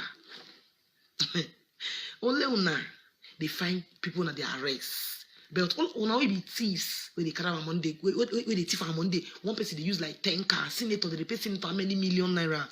Una they never arrest una. Nigeria they cry silently because if una know People's Energy believes in affordable energy for all. Wetin go happen the next one federal government una go use una brain, una go use una konuche. Youths are not lazy. Youths are no longer fools. And they bite finger for the next protest when it go happen. Senators, politicians, are they pity for una. Una they disturb us. Una they toy with our peace. Una they hit our head with hammer. The hammer we go break the hammer soon. No. We go break the hammer. When they go house to houses, they arrest people. Una won't build more prison. Police when he die, they pay una. But youth when he die, they pay una. IG, I call you all the time. You dey there, Amope won't spoil this country. You there, Amope won't spoil the country. But I will surprise you, say your own northerners. They will fight against you soon. Wash, belt me. Buhari. Now, for sure, that go eat your dead body. The one it go happen so because we will locate you. Vultures, and go eat your dead body for streets. Sanwo-Olu, Lagos State Governor, you are beating, you are biting more than what you can chew. You dey warn us against protests. You dey give police power. May they warn us against protests. And you, Mr. Sanwo-Olu, you dey support the protests. You dey kill us and you dey support us. Oga, Mr. Governor, be careful. You say you support the protests, but now you see the plan they against us. Oga, be careful. See, Wike, Port Harcourt State Governor, if the lives of Igbos, we don't die for that place, if the high pass what they happen so, maybe Port Harcourt, they go end down. Oga, nobody unite first, they won't find peace. Nobody they won't secure your state too. You do overdo them. The lives of my brothers, they play with them. If you not take time, you see Port Harcourt, you see rivers, you go end for your own crow eye like this. Gone are those days when we be thieves, bad leaders, when I don't eat rich. Time don't reach when I tell you vomit town. Wanna be careful. Osibanjo. If you know that seat don't tire you, retire before it's too late. Many bad leaders for this country, vultures, go eat their dead body for streets. When it go happen again.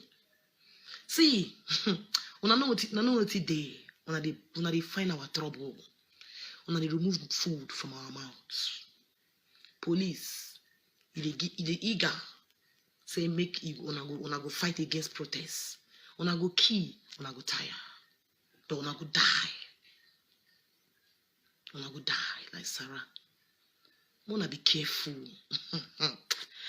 Nigeria government, all these things that happen so has been seen in a vision before now.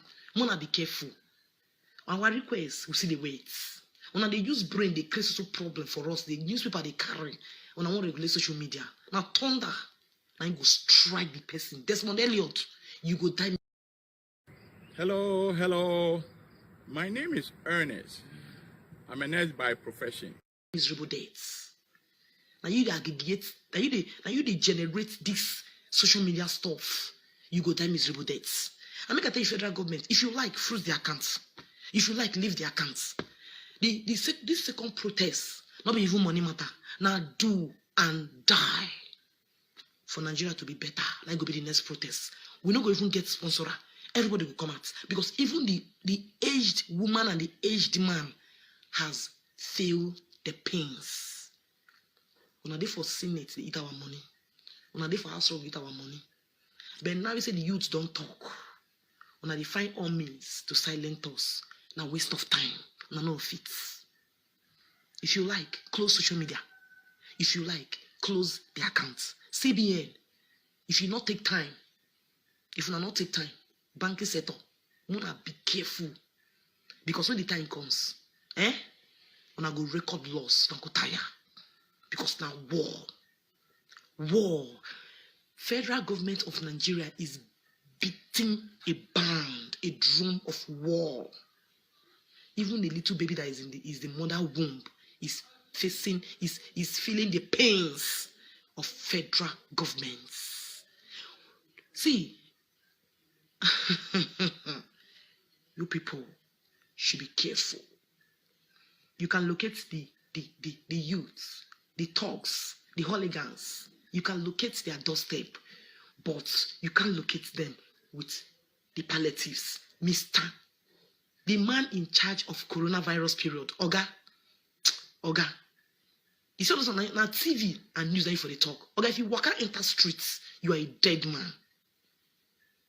If you walk out enter street, you are a dead man. Because vultures alone will eat your dead body without you being dead. You no go die before vultures go eat you. Vultures will from the sky and begin to eat you live. You heard our palliatives. But now it was located. Now you are looking for arrest. You even call for another coronavirus. That coronavirus and your generation and your family or your immediate family, now that coronavirus go end. Oga, for Minister of Health or whatever you call yourself, be careful. Then as the aviation agency, people should be very, very careful. Be very, very careful.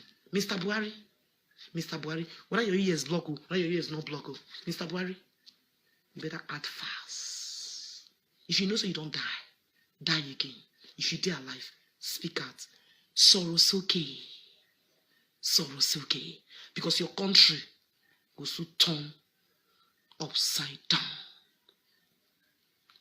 Federal governments, be careful. Be careful.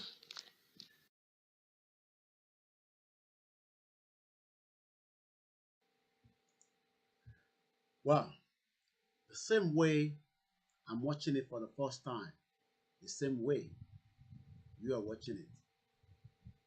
Once again, go and start stockpiling dry food in your house. The drum of war is beating. We can't take any more calls. People want us to go further. No, I can't. We can't take any more calls. The drums of war is beating.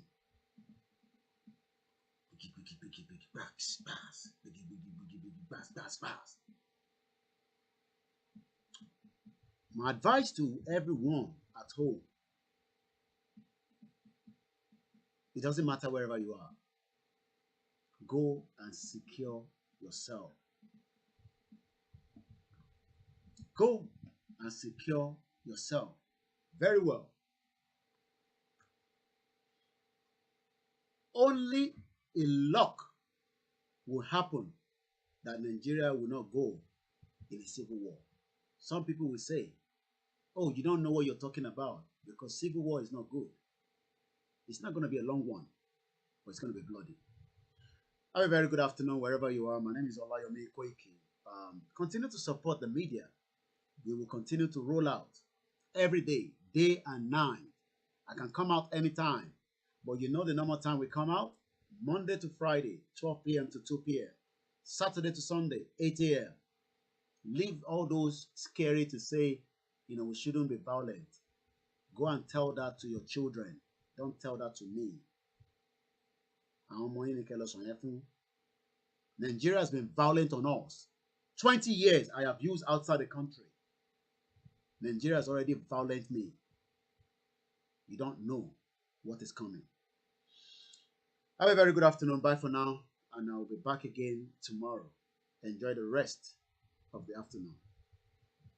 Let's hear the anthem and then we'll end the broadcast.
and stockpile dry food in the house.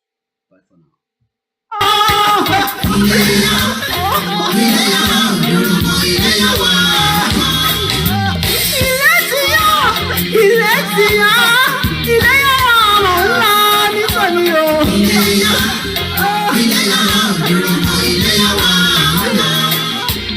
It's one Mori Oduduwa on the mic.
It's one Mori Oduduwa on the mic.